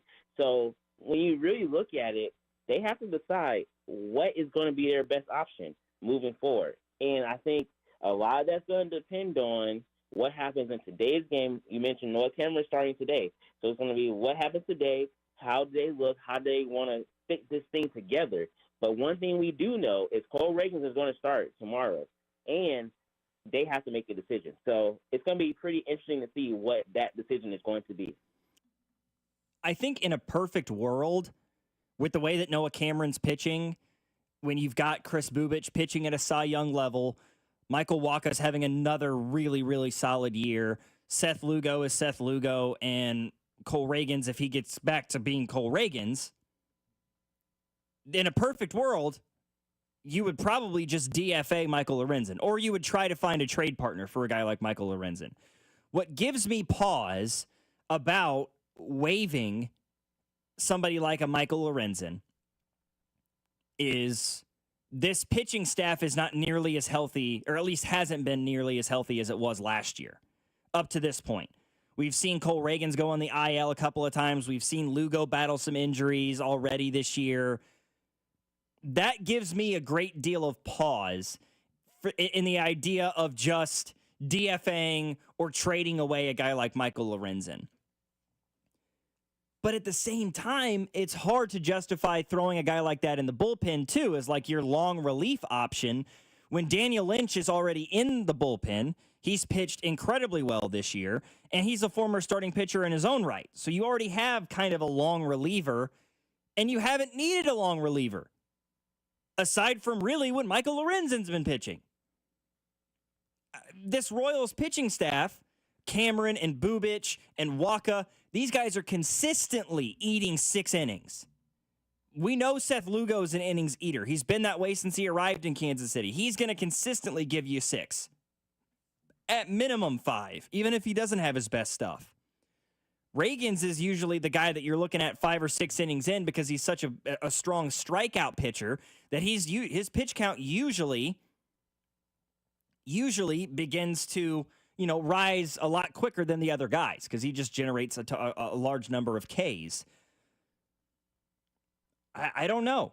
I think that it's probably too premature to DFA Lorenzen or just trade him. I don't necessarily like the idea of throwing him into the bullpen because you have so many outstanding arms in the bullpen, but I think you have to hold on to a guy like Michael Lorenzen in the event that somebody else in this rotation goes down with an injury again, which, based off what we've seen from them so far this year, kind of seems inevitable at a certain point. So here's the other part of the problem the Royals have here. And maybe this is just from my point of view. I've always kind of felt like, ever since the emergence of Noah Cameron, and by the way, someone on the text line says, what if Cameron has a bad game tonight? Cameron has shown beyond just one night that he is a bona fide major leaguer. Is he a top of the rotation guy? Probably not. Will there be some regression to the mean? Absolutely. He is not a ERA of 1 in the major league type of pitcher, but that doesn't mean he's not a major league arm. Also, with his contract and all those things, I've always looked at Michael Lorenzen, ever since the emergence of Noah Cameron, as a trade option. The Royals have 6 good starters. The Royals have no good bats. So what do? You trade an extra starter and try to get a bat back. That's, the basic economics of baseball. The problem is, when I look at it through that lens, if you were going to move Michael Lorenzen into the bullpen, which seems like the play at this point, you put him in the bullpen, you maybe send Andrew Hoffman down, tough break his major league debut, you looked bad, see you later, harsh reality. If you do that, are you harming Michael Lorenzen's trade value? Because if you are a team in contention right now, who's it? The Braves. They're like 4.5 games back of the wild card. They are my generic team in the race. If you're the Braves, are you more interested in trying to bring in a starter for the second half push or a bullpen arm? And of the two, which are you willing to give up more to bring in? The answer is probably a starter. So if you move Lorenzen into the bullpen today, or tomorrow, I guess, after Cameron's start, are you actually hurting Lorenzen's trade value? And by hurting his trade value, are you hurting your ability to add a bat down the line? Because as much as we all love Caglione, this team is more than one bat away from being, more than just make the playoffs quality. And somebody in the text line just mentioned this as well, right? When we're talking about what to do with Michael Lorenzen, Kyle Wright and Alec Marsh are both sitting on the IL right now. And maybe not this month, but in the next month or two, one of those two guys or both could quite possibly be making their way back towards healthy and could give you more arms in a major league rotation. Daniel Lynch out of the bullpen, I said he is a starter. So if somebody does go down, we've already seen them this year kind of use him in a pinch to give you 2 2/3 or 3 or maybe even 4 innings and sort of like a Johnny Holstaff kind of a game. I don't know. There's a lot to it. Wow. That's a take. Somebody in the text line just said, I really like Noah Cameron. Trade Bubich. Huh? That's a conversation I'll have in December. Trade the American League Pitcher of the Month? I'll have the conversation in December. I will not have that conversation in June. Because in December, he'll be going into the final year of his contract, and there'll be a big extension will be due. I will have a Chris Bubich, what's the best play conversation in December and January at the hot stove. The similar to what they do with Brady Singer. Trade him because we don't have long-term plans for him. Try to get a player back under club control. I will have that conversation in December. I'm not having that conversation as a team that's pushing for a wild card spot and is hanging on by their fingernails saying contention in the division. I'm not having that conversation in June, July. Nope. Texter, circle back to me in December. We can have that conversation then. Not today. Yeah, I mean, honestly, if you're looking at a trade option for somebody not named Michael Lorenzen, a guy in this rotation right now not named Michael Lorenzen, I would trade Seth Lugo or Michael Wacha before I traded Chris Bubich. Trade a guy who has a much larger contract yearly, right? It's not a longer contract necessarily, but a larger contract. Guys who are going to regress, right? We've seen Lugo deal with some injuries already this year, right? Wacha is not going to be a sub-3 ERA guy for the next 5 years. Maybe Bubich won't either, but he's got age for it. I don't know. I think that Bubich might be a little bit too strong to trade right now. Somebody said, honestly, what can we truthfully get for Lorenzen as a starter? Yeah, I don't think it's Lorenzen for a bat straight up necessarily. It's probably it's not Cedric Mullins. It's probably it's probably Paul DeYoung, that kind of move. Yeah, it's a Tommy Pham kind of a move, something like that, as sort of a stopgap of sorts. If you wanted to get something substantial out of somebody like Michael Lorenzen, you probably have to pair it with at least a prospect, if not two, maybe a bat and another arm out of the minor leagues to try to make a deal work for a guy that you really believe could have an impact on this team. And we'll talk more about trade possibilities and things like that a little bit later on. There is one other roster debate that is being had amongst Royals fans, and I'm sure that it's probably being discussed within the front office of the Kansas City Royals as well. Michael Massey, Cam Devaney. What happens there? All right, we talked in the first hour about the struggles of Michael Massey this year. He is hitting a paltry 204 to begin this season across nearly 200 at-bats. Meanwhile, you've got Cam Devaney sitting down in AAA, who is tearing the cover clean off the baseball, hitting a crisp 306. He's got 11 home runs, 38 RBIs, a 382 on OBP. His OPS is at 967. A 967, which is really, really impressive across just under 150 at-bats so far this year. He's 28 years old, right? He's actually older than Michael Massey, which is a bit surprising. But there's a lot of people out there right now who are saying, send Massey down and call up Cam Devaney. He's another utility guy of sorts. He's a middle infielder for the most part. He's primarily played second base during his time in the minors, and especially with Omaha this year. I know where you stand on this, Rob. I'm on the same boat as you are. I think that I guess Massey's going to DH tonight. I don't know if you give him another week and see if anything changes with him. But, I mean, yeah, Massey was the Royals' fourth best hitter last year. That's great, except for the fact that by the fourth best hitter, he didn't even hit 260. I mean, he's got the fourth best batting average on your team with a 259 batting average, 14 home runs, 45 RBIs across 330 at-bats, and his on-base percentage was less than 300. He doesn't walk. If he's going to get on base, it's going to have to be with his bat. He's struck out 32 times this year to 5 walks. And again, I know that it's a part of the game. I hate to add this as a negative against him, but Massey is never going to be a guy that plays 162 games. He's not going to be a guy that plays 130, 140 games. He's got that back issue or whatever that kind of limits him from being sort of your everyday guy. He's not going to play 6 days a week. I don't see why you don't give a guy like Cam Devaney a chance. I think they will.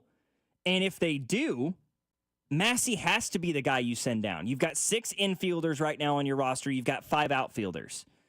So you can't send down an outfielder and call up Devaney, because then you got 7 infielders. It makes no sense. Only 4 outfielders, which is that's the position that you see shifted around quite a bit more. Devaney is a good enough glove at second base that it could take some fielding pressure off of Jonathan India, if that's what you'd like to see so far this year.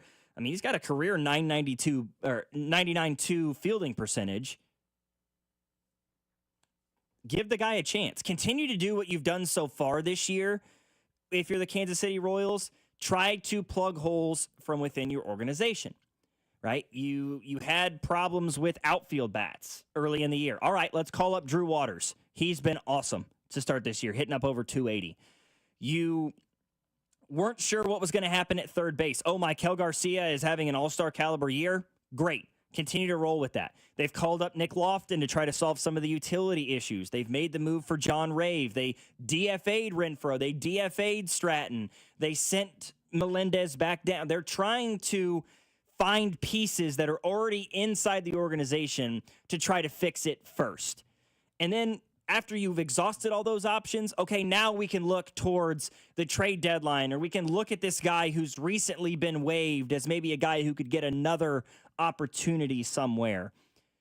Devaney's got to be the next guy that you're looking at, he's in the top 10 of AAA in batting average so far this year. He's in the top 10 in home runs as well, which is incredible for a second baseman to have the kind of pop that he has. You don't typically see that out of guys that play second.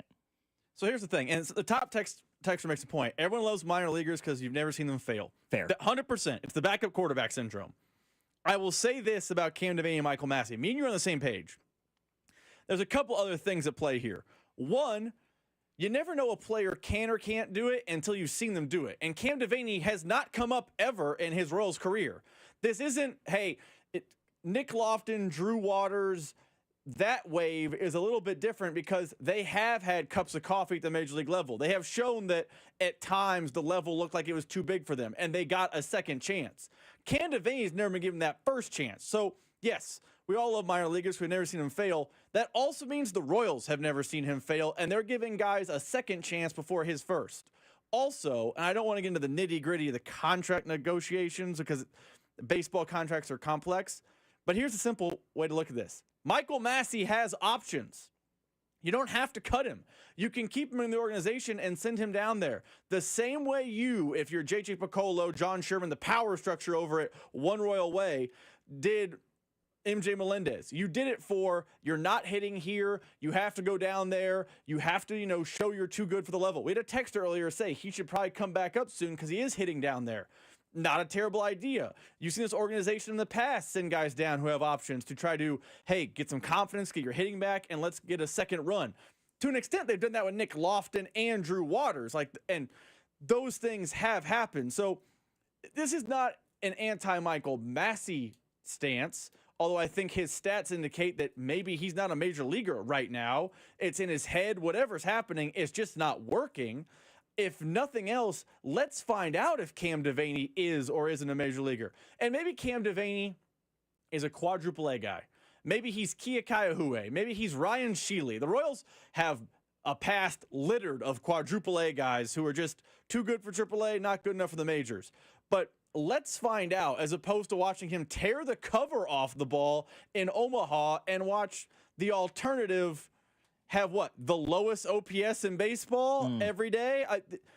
Michael Massey needs to be in Omaha. It just has to happen. I feel bad for him, but it has to happen if you're going to be considered a major league or make a trade in the couple days that Devaney's not a conversation because they bring in Isaiah Kiner-Falefa. Like that, I'm just naming a middle infielder they could trade for in the next coming days, and I mean that solves the problem more than Cam Devaney. But Michael Massey he's not an everyday player right now. He's not a major league player right now. He can't be on the roster.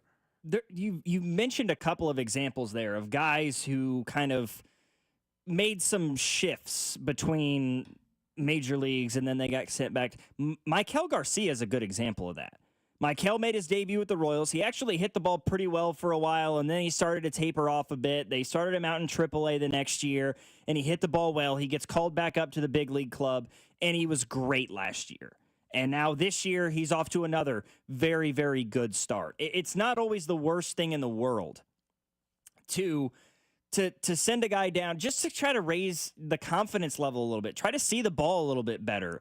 Because right now, Michael Massey's not seeing the ball better. And it's not like we're talking about a guy in Michael Massey who hit 280 or 290 last year, right? He has proven that he can hit at the major league level, but not consistently. He hit 243 in his rookie year in 2022 in only 52 games. He then hit 229 in 2023.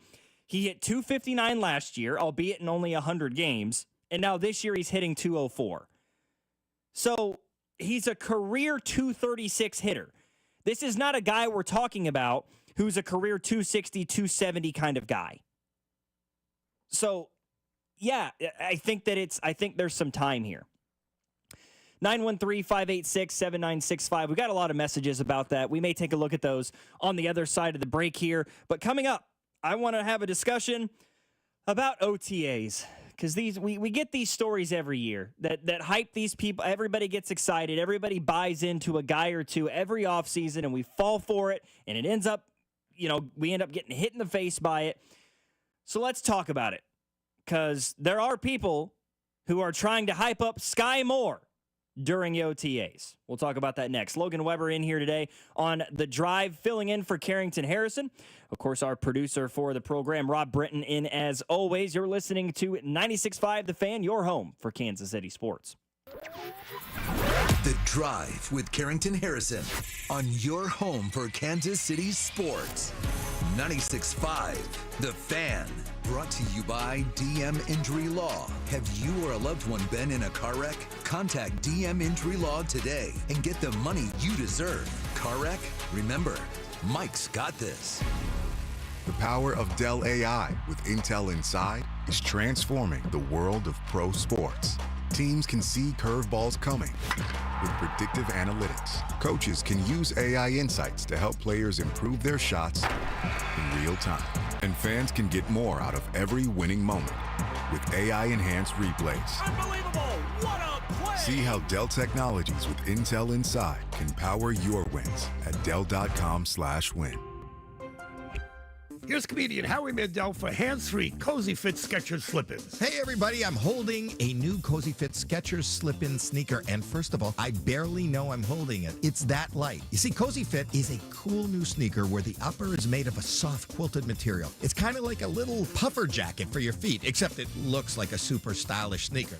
Introducing new Cozy Fit Skechers slip-ins, the latest comfort creation from Skechers, featuring Skechers' new Contour Foam, a soft, cushion footbed that shapes your foot when you walk, softening every step. Best of all, they have slip-in technology so I can just step in and go with no bending down and no touching my shoes. Once I start walking, this is like Contour Foam is hugging my foot, and normally I don't like hugs, but when it's my Cozy Fit's doing it, I'm all in. Hug away, shoes. Hug away! You can find Cozy Fit Skechers slip-ins at a Skechers store, Skechers.com, or wherever stylish footwear happens to be sold. Nice spot, Howie. Give me a hug. Give me a hug, baby. Oh, I'm being hugged. Tiger, dragon, do you have what it takes to win? Be fierce like the tiger, strong like the dragon. Only the brave will survive. Yeah, that's not how these games work. With Tiger and Dragon from the Kansas Lottery, you can win up to $125,000 or $100K in a second chance drawing. You are weak. Ouch. It's not a video game. It's better. Play Tiger and Dragon instant games from the Kansas Lottery. Let's play. Yeah, that works. See kslottery.com for details. Did storms hit your area? Looking for answers on the impact it made to your roof? Then it's time to schedule a zero-pressure, in-depth inspection with Century Roofing's trusted roofing experts. We will determine if enough damage exists to warrant filing a claim. See for yourself why Century Roofing has been voted Best of Johnson County for the 3rd year in a row. Trust the pillars of strength for 35 years. KC-based and female-owned. CenturyRoofingKC.com. Century Roofing, trust the pillars of strength. The summer sale is happening now at Peter's Clothiers. Save from 20 to 50% off on suits, sports coats, and sportswear. Perfect your look with their in-house tailoring. Peter's Clothiers, 124th and State Line Road.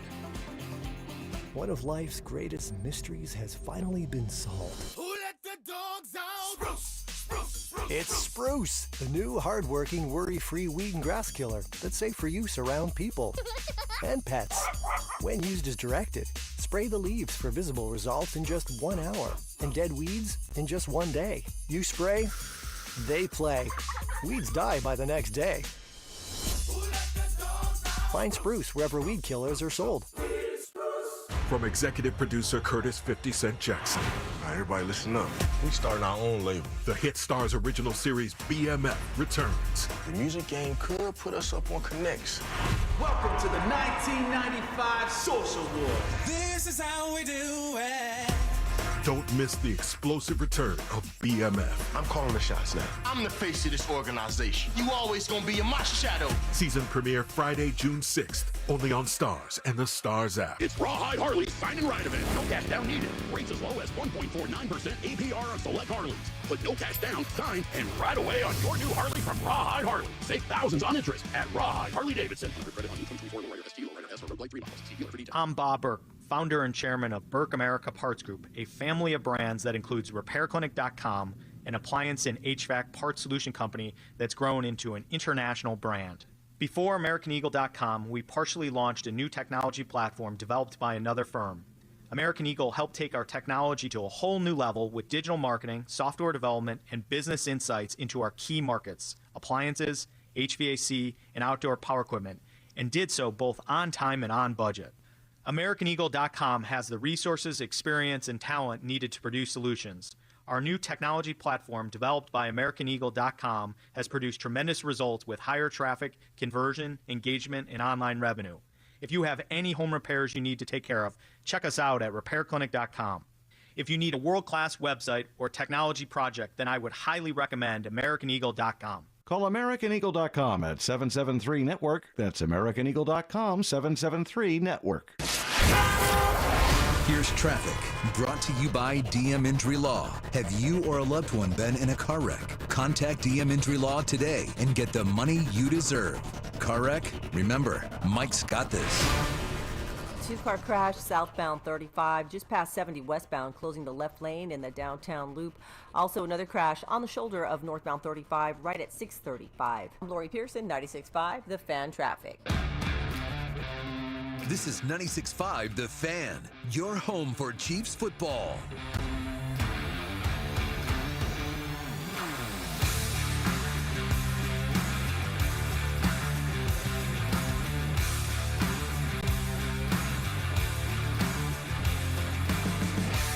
I think OTAs are getting out of hand.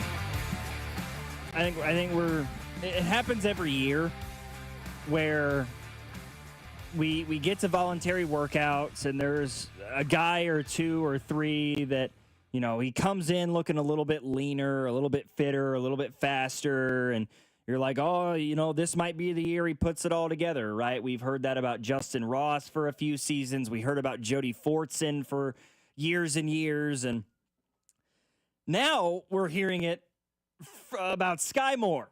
I have seen this from multiple different reports that, you know, Sky Moore has put on a little bit of weight this season. He looks a little bit more muscular. I've seen some people go so far as to say he looks more like a running back than a wide receiver, and that's all well and good. And who knows, right? Hopefully, right? That'd be great if this is the year that a former second-round pick in Sky Moore finally puts it together. If I had to put a confidence level on it on a scale of 0 to 10, a 0.7. I just haven't seen it.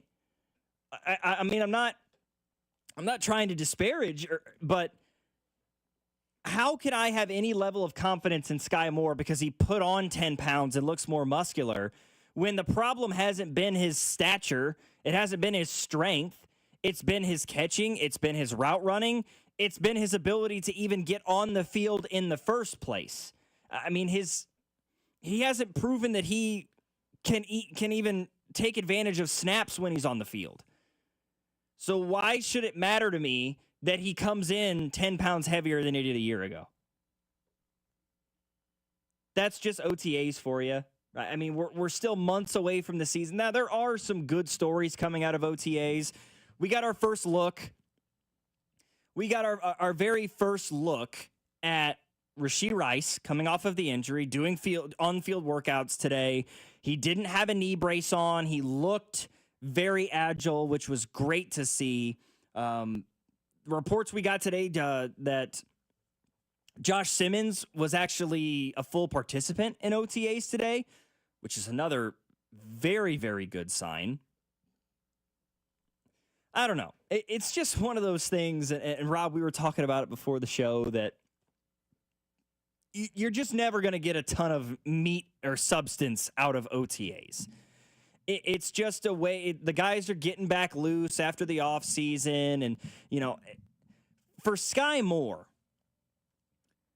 my ceiling for Sky Moore is not for him to be a contributing piece for this team. In my opinion, Sky Moore's ceiling is just being on the team. Just make the 53-man. Because right now, in my view, he's on the outside looking in. When you've got a solidified 3 with Rashee, Worthy, and Hollywood, Juju comes back, you've got Jalen Royals that's still there, right? I mean, those are 5 guys, 5 receivers that are there. I've heard a lot, again, more OTA conversation, but everybody's like, oh, that Tyquan Thornton looks pretty good. You know, former high draft pick out of Oregon that was with the Patriots, who got cut when the Patriots had no wide receivers to speak of. Where does Sky Moore fit on this roster? In my opinion, he doesn't. So I don't care really what the OTA conversation is about Sky Moore, because he's got to prove it to me on the field. I'm not concerned about what he looks like on the sideline with his helmet off. What does he contribute in between the hashes? What does he contribute in between those big white sidelines on a Thursday, Sunday, or Monday during a game in the National Football League? So 2 things can be true at once here. First and foremost, we're on the same page about OTAs. I think OTAs and basically all the work until they put real pads on, which is in a month, I guess, month and a half when they go down to St. Joe, or up to St. Joe, excuse me. When they're in shorts and T-shirts, or shells and shorts and helmets, it's hard for me to be like, oh, man, can you believe how so-and-so is doing? I saw a report that Jake, was it Bringingstool, the undrafted free agent tight end out of Clemson. Mm-hmm. He's had another good day of contested catches. Fantastic. What does that mean? Who's he going up against? Is he doing it against Chamari Connor? Is he doing it against, dude who's going to be on the practice squad? Is it against roster player number 90? I don't know. So I take all these things with a little bit of a grain of salt, and that includes the Sky Moore. I saw a lot of people on social media like, oh, it's great to see Rashee Rice back on the football field. I don't call running ladders and catching a pass from a coach back on the football field, but I digress. All those things can be true. I also think the Chiefs are pretty rare to give up on their draft picks. Mm-hmm. Think about how long Clyde Edwards-Helaire was in town. I was one that thought, oh, they're not going to keep him for that 5th year. And even though they turned down the 5th-year option, they then brought him back. Clyde Edwards-Helaire was a Chief for 5 years. I felt like after 2, maybe 3, we had seen all we needed to see. They kept bringing him back. There were other players, to an extent, you felt like, all right, we're done here. They kept trying to give it one last go-round. So the fact that Sky Moore is still on the roster, he went down to Camp Pat, and now reports are he looks, more sturdy, let's say that. He looks like he's in good shape at OTAs. Makes me think that Sky Moore is going to be on the roster. Now, what does that mean? Is he a gunner? Probably, but I think fans that are itching to cut Sky Moore are a year early to the game. I think he's going to be on the roster, and not just because of how he looks at OTAs. The Chiefs don't quit on players like that. I don't know why. I mean, the Clyde Edwards-Helaire situation, they were thin at running back, and of course he had his issues off the field with the mental health thing that he was going through, and that just seemed like the Chiefs were doing the right thing as human beings, supporting another human being a little bit. This doesn't have that sort of makeup to it. So I was curious because I was trying to rack my brain while we were talking. I was like, did Sky Moore even play last year? Like, did he register a catch last year? No. Sky Moore played in 6 games last season. He was targeted 3 times. 0 catches, 0 yards. So you're telling me Sky Moore, in a year where your presumed number 1 and number 2 wide receivers go down before the month of September is over, Hollywood goes down the first play of the first preseason game. And then Rasheed goes down on the interception return, gets hit by Mahomes, tears his knee up. And we haven't even hit the end of September. So without those 2 guys on the field at all, you're telling me that Sky Moore still couldn't see playing time. And now those 2 guys are back healthy, and the Chiefs drafted a wide receiver. They brought Juju Smith-Schuster back. There seems to be somewhat of a belief in Tyquan Thornton, whether that is ill-fitted or not. I don't know. I understand the loyalty factor of the Kansas City Chiefs. They draft these guys. They want to make it work. But you've got to show me something. I mean, Clyde Edwards-Helaire, for his money, for his part, he had some good moments. Sky Moore caught a touchdown pass in the Super Bowl from 2 yards away. And that is basically his lone contribution to the Kansas City Chiefs thus far. And based off of the reporting from Dave Tobe today, it's not like he's going to be in the return game either. I don't know. I don't buy into the OTA stuff, and I'm really not buying into the Sky Moore conversation that's being had as of right now. 913-586-7965 is our number. Halfway up, halfway down. Here we go as we reach the 4 o'clock hour. More Royals conversation, hopefully some stadium updates that we will get here along the way. And all-star voting began today in Major League Baseball. Who are the Royals' favorites to get in? Who should get in?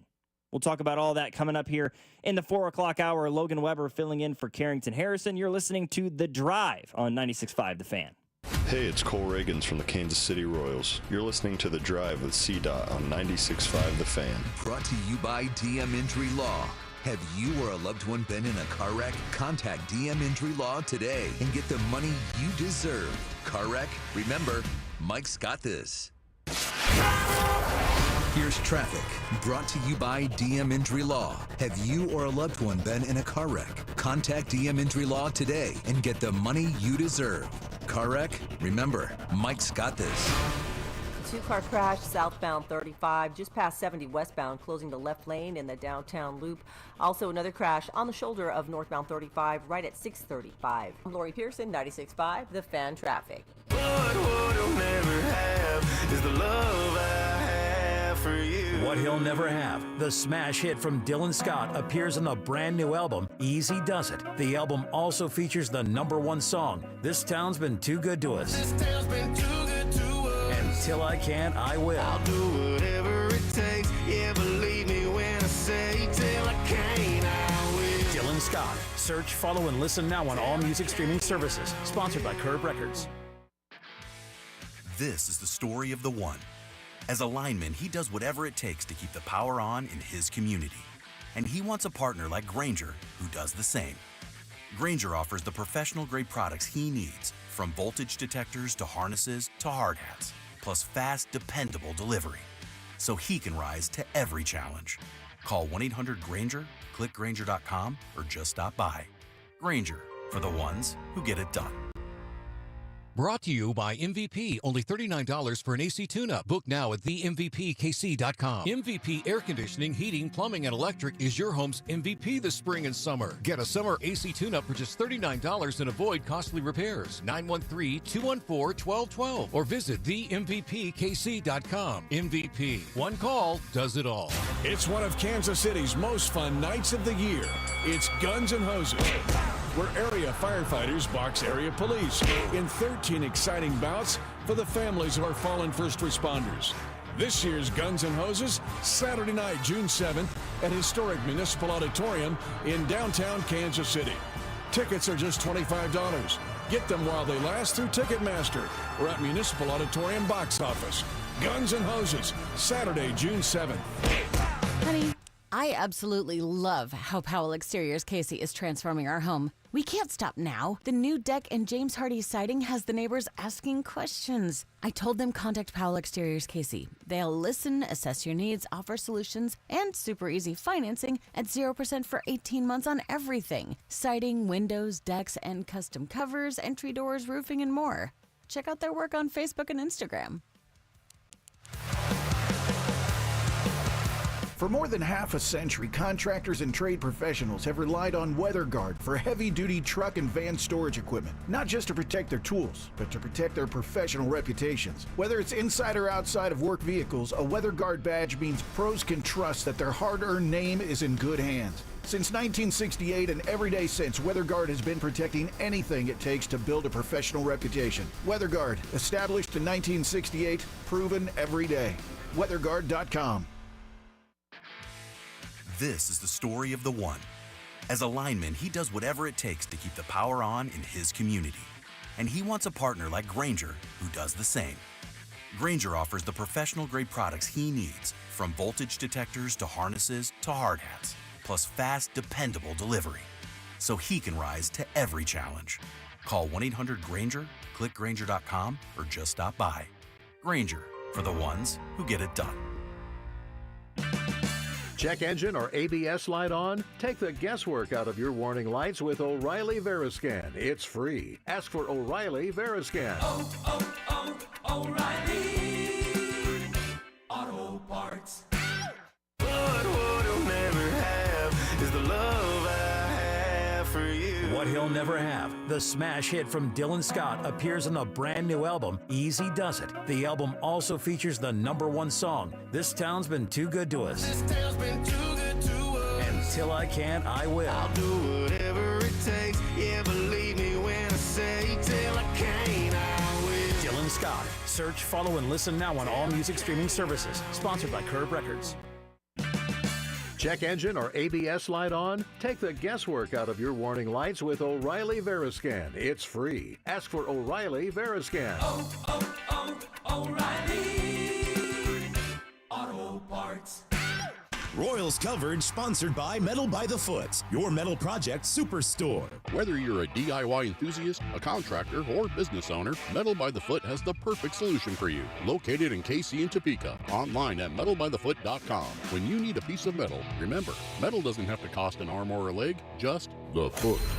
Hey there, Royals fans. We've got more ways to watch your boys in blue this season than ever before with FanDuel Sports Network. Subscribe directly to FanDuel Sports Network to stream all the action, or, new this season, Royals Baseball is now available on Amazon Prime Video as an add-on subscription. You can also access FanDuel Sports Network through TV providers like DirecTV, Spectrum, Xfinity, Fubo, and more. Visit Royals.com/TV to learn more. This is the all-new 96.5 The Fan, your new home for Royals baseball. KFNZ FM and AM, HD1 and HD2 Kansas City, an Odyssey sports station.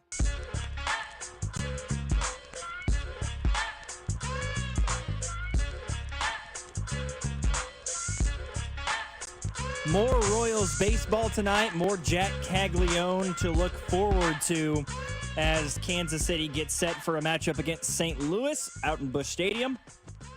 Hopefully.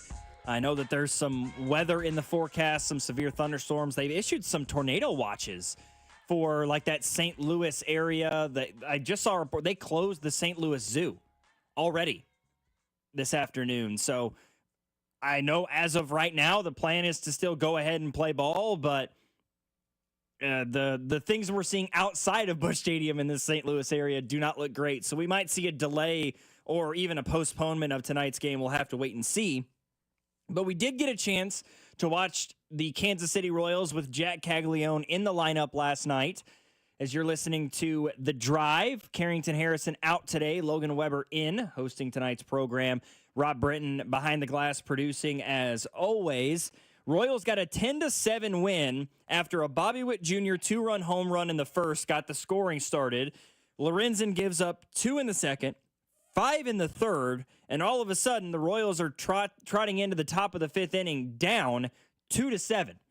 And what do?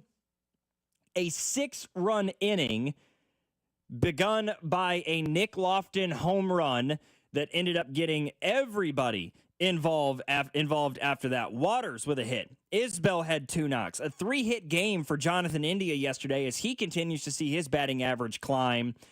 In fact, 13 hits by the Royals yesterday. 8 different starters registered at least 1 hit. The only one that didn't was the one everybody was there to see, and that was Jack Caglione. 0 for 5 in the game, but really, I mean, if you watch the at-bats, you watched the game last night, he had probably three hits in that game that ordinarily would have been knocks, would have been base hits or even extra base hits. He hits a bullet out to center field, right center field, to Victor Scott, who is one of the fastest players in Major League Baseball. And he makes a great play out there near the warning track to rob Jack of a hit. And then he hits a rope down the third baseline. It just happened to be right at the best fielding third baseman in the last 20 years in Nolan Arenado, who's able to quickly rocket it across the diamond to first base for an out. Nature of the beast. In fact, in his 5 at-bats yesterday, Jack Caglione had an average exit velocity of 97.3 miles per hour, which is higher than any Royals player this season. I think Bobby Witt Jr. is second on the team right now, technically, at around 93 miles per hour in terms of his exit velocity. So, did Jack Caglione get his first hit last night in the major leagues? No. But he didn't strike out. And I think that was a very positive sign for him, because Jack Caglione, for all the positives that surround him, right, the couple of things, the knocks, I guess you could call against him, was he did strike out. Not a lot, but he did have some strikeout numbers for sure. And you saw him have a lot of swings and misses outside of the zone. He's known as a guy who tends to reach outside of the strike zone quite a bit. Man, I don't know if it was all 5 at-bats, but I know it was the first 3 for sure. Swung at the first pitch. You know, very Salvador Perez in that fashion. Just swinging at the first thing that comes across the plate. I think he'll have his first knock by the time this series is over on Thursday. Could be Friday. I have no idea. With this, we may end up having to see this one get rescheduled. But the Royals, after being down 7-2, heading into the top of the 5th, they score 6 in the 5th. They score 2 in the 6th, and they end up winning this by a score of 10-7. Another outstanding bullpen performance for the Kansas City Royals. A combined 6 1/3 from Daniel Lynch, Steven Cruz, Angel Serpa, John Schreiber, Taylor Clark, and Carlos Estevez. 6 guys come out of the pen to throw 6 1/3 combined scoreless innings of baseball to help Kansas City hold on to the win. Right now, if the game does go on as scheduled, Cags is slated to hit 6th again and play right field. So after seeing him hit for the first time in his major league career last night, we could, depending on the weather, get an opportunity to see Jack Caglione play right field for the first time, which I think is going to be his primary position alongside DH. He may play first base sparingly throughout the course of the year. But right now, game 2 of this series is scheduled to go on tonight. Will it happen? And I don't know. Somebody in the text line said Jack saw 10 pitches. He made contact with 7 of them, whether they were fouled off or they were put in play. He had 2 strikes looking and 1 ball that he saw last night. Which, this is the epitome of small sample size. I get that. Spare me, text line. Don't tell me small sample size. I get it. It's one game. But how often did we hear over the last 6 months about Jack Caglione? One of the reasons he wasn't coming up. One of the reasons he wasn't coming up. One of the reasons he wasn't coming up. You heard it at spring training. You heard AA, AAA. His chase rate. And his chase rate, we can pull the stats. Abysmal. He has a really bad chase rate. But it's gotten better. It's gotten better. And by the way, a bad chase rate does not mean a bad major leaguer. Like Vladimir Guerrero's in the Hall of Fame, and he might have one of the worst chase rates I've ever seen in base. It's like he didn't know where the zone was. Salvador Perez has a bad chase rate. He's also going to the Hall of Fame. So this is not like a chase rate. A bad chase rate means that you can never be good. But all you heard at every level, other than hey, prodigious power, was chase rate, chase rate, chase rate. He did not strike out yesterday. Now the Cardinals didn't have Adam Wainwright in his prime out there. That is not their best pitcher. That isn't even, Casey Mize and Tarek Scoop. This wasn't a player of that caliber. And you probably won't even see that this weekend against the White Sox. But in a one-game sample size, I expected to see some, that's a goofy-looking swing. What does he see in there? I expected to have that singular moment because there's the power and then there's the chase rate. But the fact that, and Vern says it a lot, the reason he came up is at AAA, he's become too good, and the chase rate problems don't matter because he's too good. If he's, and it's an extreme example, a Vladimir Guerrero, Salvador Perez type where the chase rate doesn't matter because the hitting is there, the Royals really, really have something. And you're right, the chase rate is getting better, so at least his eye is getting more keen, but no strikeouts yesterday is and as the text line points out, very few swings and misses are 2 big wins for the Royals in a game where he didn't get a hit. And we can talk about exit velo, but he didn't. He made contact, which is a win-win-win. No question about it. Yeah, if you look at his numbers, compare his chase rate from his final year at Florida to the limited at-bats he had last year after he got drafted by the Royals down in rookie ball and high A and all those things. His chase rate improved from where it was at Florida to when he first got with the Royals organization. Then you look at his chase rate in AA to begin this year. It was better than we saw from him in his limited ABs last year when he came to the Royals. Then you look at his chase rate in AAA, better than it was when he was in AA. So it's gotten better every time he's moved up to a new level, which I think is good. That shows you that's not that is a trend. At a certain point, you're seeing it improve. He is working on it. Somebody said, how is chase rate calculated? It is percentage of balls that you see outside the strike zone that you're swinging at, more or less. That's kind of how chase rate is calculated. If it's outside the strike zone and a guy takes a swing at it, that means you're chasing. How often are they doing that? How often are they getting a ball outside the strike zone and swinging at it anyway? Vladimir Guerrero's he's a baseball Hall of Famer and notoriously swung at, 60% of balls that he saw come out of the strike zone, but he hit 600 career home runs, so you just kind of live and let live with that. 913-586-7965 is our number. Hopefully, at some point, we're going to bring you a stadium update. We do have one for you, but it is not one that is intriguing by any stretch of the imagination. We'll talk about that next. You're listening to The Drive. Logan Weber in for CDOT right here on 96.5 The Fan, your home for Kansas City sports. The Drive with Carrington Harrison on your new home for Chiefs football. 96.5 The Fan, brought to you by DM Injury Law. Have you or a loved one been in a car wreck? Contact DM Injury Law today and get the money you deserve. Car wreck? Remember, Mike's got this. Downy Rinse and Refresh. Break up with stinky clothes. Rinse it out. Every now and then I get a little bit tired of the stinks that just will never come out. Oh, Downy in the rinse straight. Every now and then I rinse it out. One wash and it delivers. one wash, it smells so clean. Downy Rinse and Refresh, it's a dream. Downy Rinse and Refresh. Fights odor in just one wash. Guaranteed.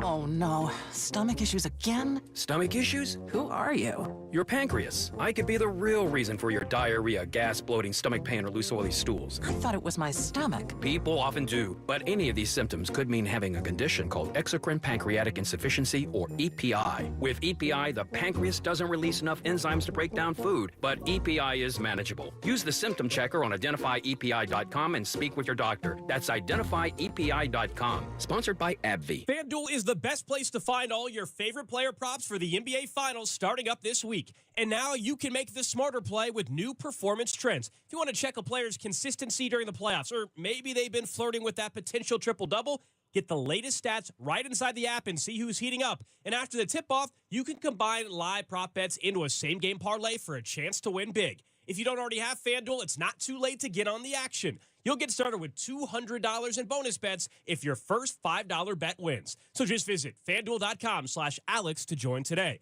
Make every moment more with FanDuel, the official sports betting partner of the NBA. 21 and present in Kansas. First online real money wager only. $5 first deposit required. Bonus issued not withdrawable bonus bets which expire 7 days after receipt. Restrictions apply. See terms at sportsbook.fanduel.com. FanDuel is offering online sports wagering in Kansas under an agreement with Kansas Star Casino, LLC. Gambling problem? Getting help is your best bet. Call 1-800-522-4700 or visit ksgamblinghelp.com. Shopping with your parents can be embarrassing. Why would they sell jeans with holes in them? I'm going to speak to the manager. Mom! That hoodie is giving. You should get it. YOLO. Thanks to the Chase mobile app, your kid can shop independently while you keep an eye on their spending. So you can go from... We can be twinsies. ...to...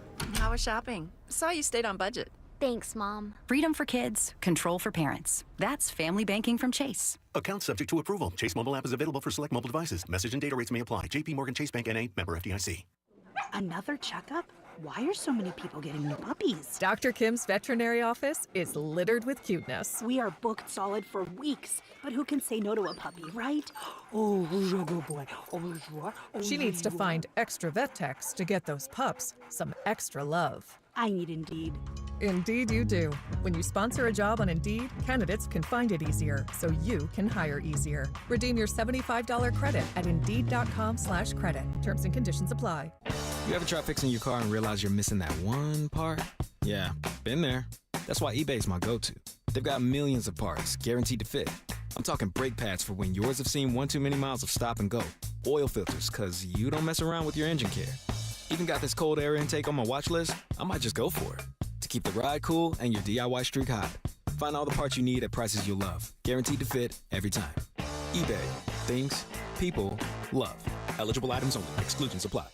Have you tried hands-free Skechers slip-ins yet? Because if you haven't, you're missing out on technology that changes how you think about shoes. First, these are not just regular slip-on shoes. They're not just a pair of loafers without laces. But what makes them different is the technology inside that lets you just step into them. There's a built-in hidden shoe horn that slides your foot in, so they look, feel, and wear just like a pair of shoes you're used to. Except you don't have to bend down, struggle to put them on, or touch them. Try them at a Skechers store, Skechers.com, or wherever stylish footwear is sold.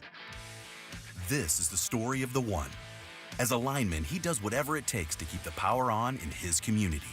And he wants a partner like Grainger who does the same.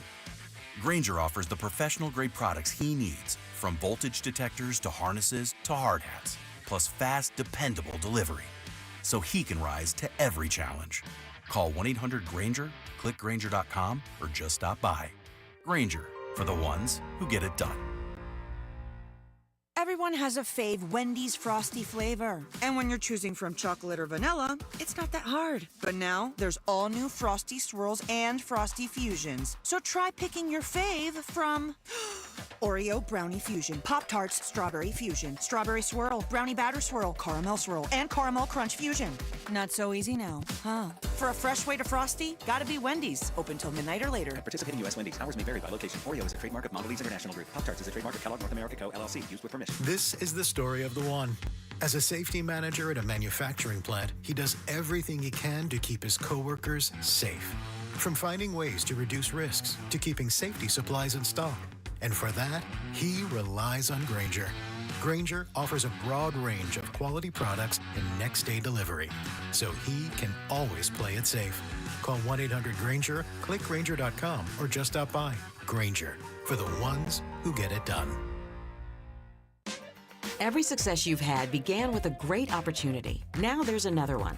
Last aid year, University of Maryland Global Campus awarded over $21 million in scholarships to qualified students, including community college students, service members, veterans, and working adults. Now is the time to move your career forward with an online and accredited skills-based education. Learn more at umgc.edu. Certified to operate in Virginia by Chef. Tonight, expect a low of 60 with partly cloudy skies. Weather brought to you by Staples. Have you heard? The Staples Easy button is back with even more easy. Press it for custom prints, shipping services, even passport photos. Staples. That was easy. The technicians you can trust with your house keys. Anthony Plumbing, Heating, Cooling, and Electric. Getting the job done right the first time protects your home, time, and budget. This month, get $500 off a water softener and filtration combo. Schedule at anthonyphce.com. Here's traffic, brought to you by DM Injury Law. Have you or a loved one been in a car wreck? Contact DM Injury Law today and get the money you deserve. Car wreck? Remember, Mike's got this. Two-car crash southbound 35, just past 70 westbound, closing the left lane in the downtown loop. Also another crash on the shoulder of northbound 35, right at 635. I'm Lori Pearson, 96.5, The Fan Traffic. You're listening to 96.5 The Fan from the Mission Plumbing, Heating, and Cooling Studios. Hey, it's Lucas Ursig from the Kansas City Royals. You're listening to The Drive with C-Dot on 96.5 The Fan. Well, the latest update we have out of the stadium debate that is supposed to be occurring in the Missouri Senate is that we have no debate. We have no update. They were supposed to gavel at 10 a.m. It was when this session was supposed to begin. It is after 4 o'clock. We still have nothing. The only real update I have for you is I saw a tweet that said, according to Missouri law, a special session, which is what it's been more widely called, is when the legislature itself calls itself back into session. So if the Missouri Senate were to call a session, that's a special session. When the governor, which is what's happened in this instance, when Governor Mike Kehoe calls the legislature into session, that is what's called an extraordinary session. Does anybody care? No, but that's literally the only update I've got. Because they were supposed to start 6 hours ago, and these negotiations are still occurring behind closed doors. I shouldn't say I don't have an update. I do have one report, and this came from Greg Palermo, who is a political journalist for Spectrum News in St. Louis, has said that he is getting reports that there are negotiations ongoing, including with the governor's office. So this isn't just senators negotiating amongst themselves. They're actually, some are having conversations with Governor Mike Kehoe himself about this stadium plan, as well as tornado disaster relief and construction projects. 6 hours plus have come and gone since they were supposed to begin the session at 10 a.m. A bupkis. And again, I have worked in news. I've worked in political news. I've followed the MOLEG. I don't know what this means. For my money, it means one of two things. This is either going to go really, really well for some, and it's going, for those who are in favor, and it's going to pass, and it's going to be, or this thing is going to fail in miserably spectacular fashion. Well, I don't mean to pivot away. I'm trying to find our breaking news center. I got a lot going on back here. This is unrelated to the special session. The Drive. First to breaking news in Kansas City. Well, we knew it would happen, Logan, but due to inclement weather in St. Louis area, tonight's game between the Royals and Cardinals has been postponed. They will play a split doubleheader tomorrow. Game 1 will begin at 12:45. Gates will open at 11:15 in St. Louis. Game 2 will begin at 6:45, and gates will open at 5:15 tomorrow. So tonight's game is officially postponed in St. Louis. We'll have a split doubleheader tomorrow right here on 96.5 The Fan between the Royals and Cardinals.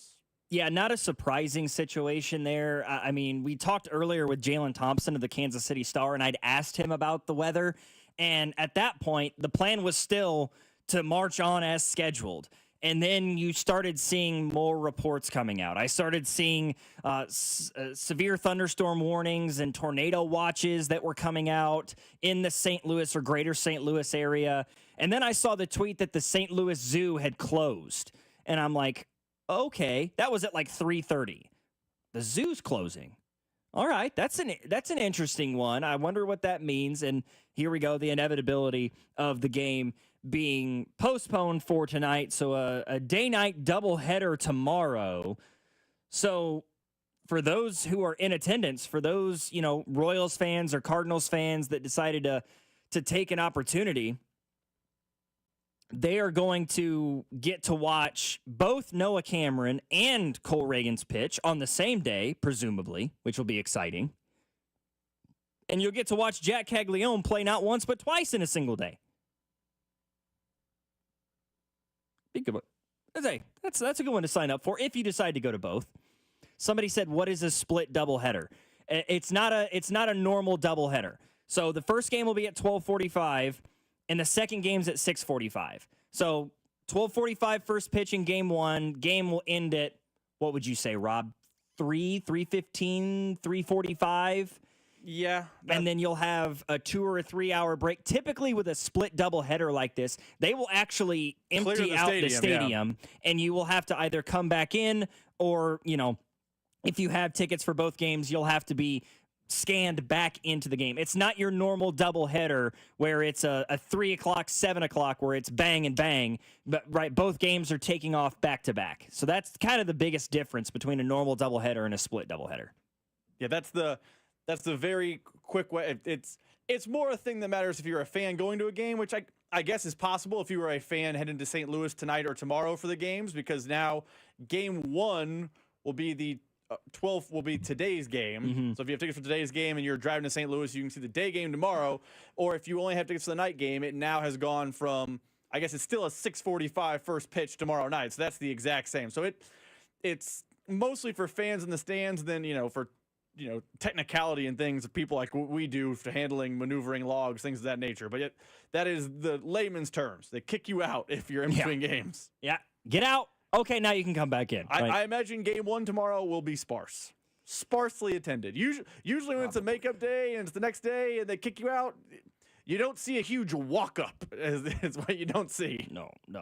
Cardinals fans are going to be a little bit more hit or miss tomorrow. I think for those Royals fans who were planning on attending today's game, who had made the drive, maybe, you could say from Kansas City to St. Louis, they'll probably stick around and watch tomorrow's game. So you may see a lot more Royals fans than you would typically see in an instance like that, because you have Cags making his debut this weekend. So we're not going to get to see Jack Caglione in right field for the first time today.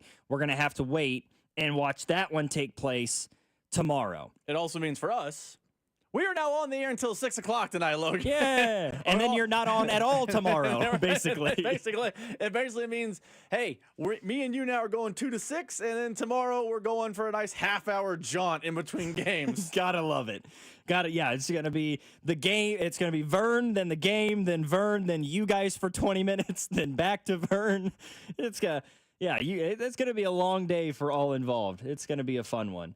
But, I mean, this is shocking to me that 6+ hours we've been waiting for any semblance of a news story coming out of this session in Missouri. Extraordinary session, I guess, is what it's technically called.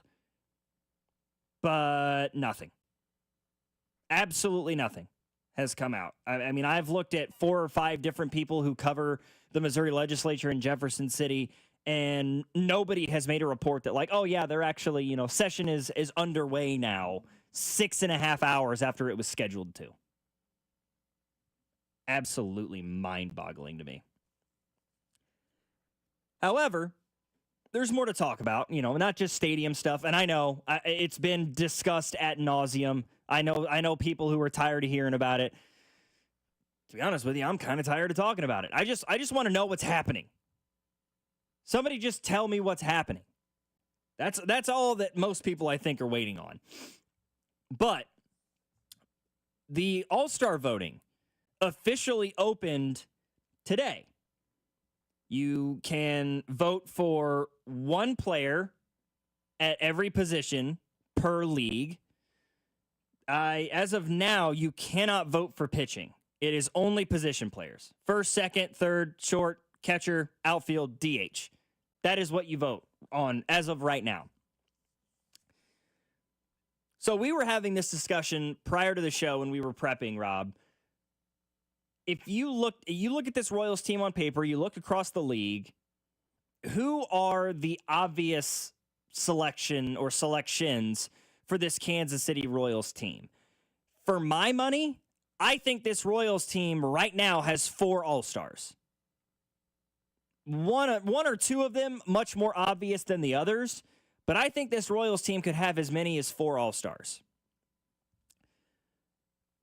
Bobby Witt Jr. is going to be an All-Star. I don't think that's a conversation that could be debated really by anybody. I mean, he's hitting .287 this year with 7 home runs and 35 RBIs. So the power numbers are certainly down this year compared to what we've seen from him in the past. But among the qualified candidates for the American League shortstop for the All-Star voting, he's tied for the 3rd most home runs by a shortstop in the AL among these guys. The only ones ahead of him, Jeremy Pena of the Astros and Zach Neto from the Los Angeles Angels. Neto's got 10, Pena's got 9, and then Bobby's tied with a slew of guys with 7. He's hitting .287, which I believe is the 4th highest among the guys on this list, behind Chase Mydreth from the White Sox, Pena with the Astros, and then Jacob Wilson with the Athletics. The 35 RBIs that he has, though, are the most among the shortstops eligible for the voting in the American League. Plus, he's got the name recognition, right? I mean, I look at what Jeremy Pena is doing in Houston, and I look at what Jacob Wilson is doing for the Athletics, but how many people that aren't, sports fans or sports, I guess, fanatics is the better way to phrase it, the people that pay attention every day, right? For the everyday fan, for the person who just casually follows baseball, how many of those people know who Jacob Wilson or Jeremy Pena even are? So Bobby Witt Jr., he's having a good enough year, and he's got the name recognition. Bobby Witt Jr. is probably the obvious all-star right now. You look at the pitching staff. Chris Bubich is probably an all-star right now, although you can't vote on pitching at the moment. But he's the reigning American League Pitcher of the Month. He's got an ERA that is the best in Major League Baseball right now. Chris Bubich is an all-star. And then probably Carlos Estevez. I know that when we were talking, you had mentioned Estevez as a possible starting option or a possible all-star option. He's got 17 saves this year, which, as it stands now, is the second most in Major League Baseball, behind only Robert Suarez of the San Diego Padres. And he's got a phenomenal 1.71 ERA. So, yeah, I would say Estevez, probably another guy that you can comfortably say is playing at an all-star level. And then the relief pitching is when things kind of get a little bit more strange. You don't see a lot of relievers make the all-star game. But for my money, I think Maikel Garcia is going to be an all-star. I really do. I mean, he's been the best hitter on this Royals team. Let's face it, he has hit the ball better here through the first 2.5 months of the year than Bobby Witt Jr. has. And Bobby's not hitting poorly. Maikel Garcia is hitting nearly 320. He's got good enough power numbers in his slugging percentage, and he gets on base regularly. And when he has a multi-hit game, the Royals seem to win a hell of a lot more than they lose. So those are the four that I look at. Bubic, Witt, Maikel Garcia, and Carlos Estevez as guys that could, and I believe will, make the All-Star game for the Kansas City Royals. So here's the gift and the curse of the All-Star game. And I'm not breaking new ground here. But as much as we vote as fans on the starters based on who's deserving, it also becomes a popularity contest. Yeah. So I think the Royals are both going to get helped and hurt in their all-star, appearances.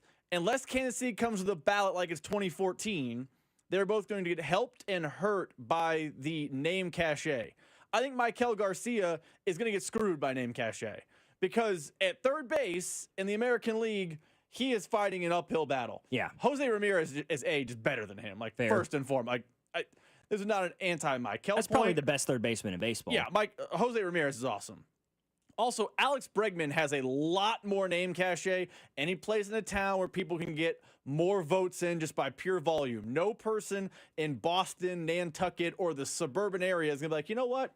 I think I'll vote Maikel Garcia over Alex Bregman. That's not a thing. And even if everyone in Kansas City, Overland Park, Blue Springs, Belton, all the way down to Harrisonville did it, they ain't beating Boston. So that's the curse of what could affect Maikel's ability to make the All-Star game.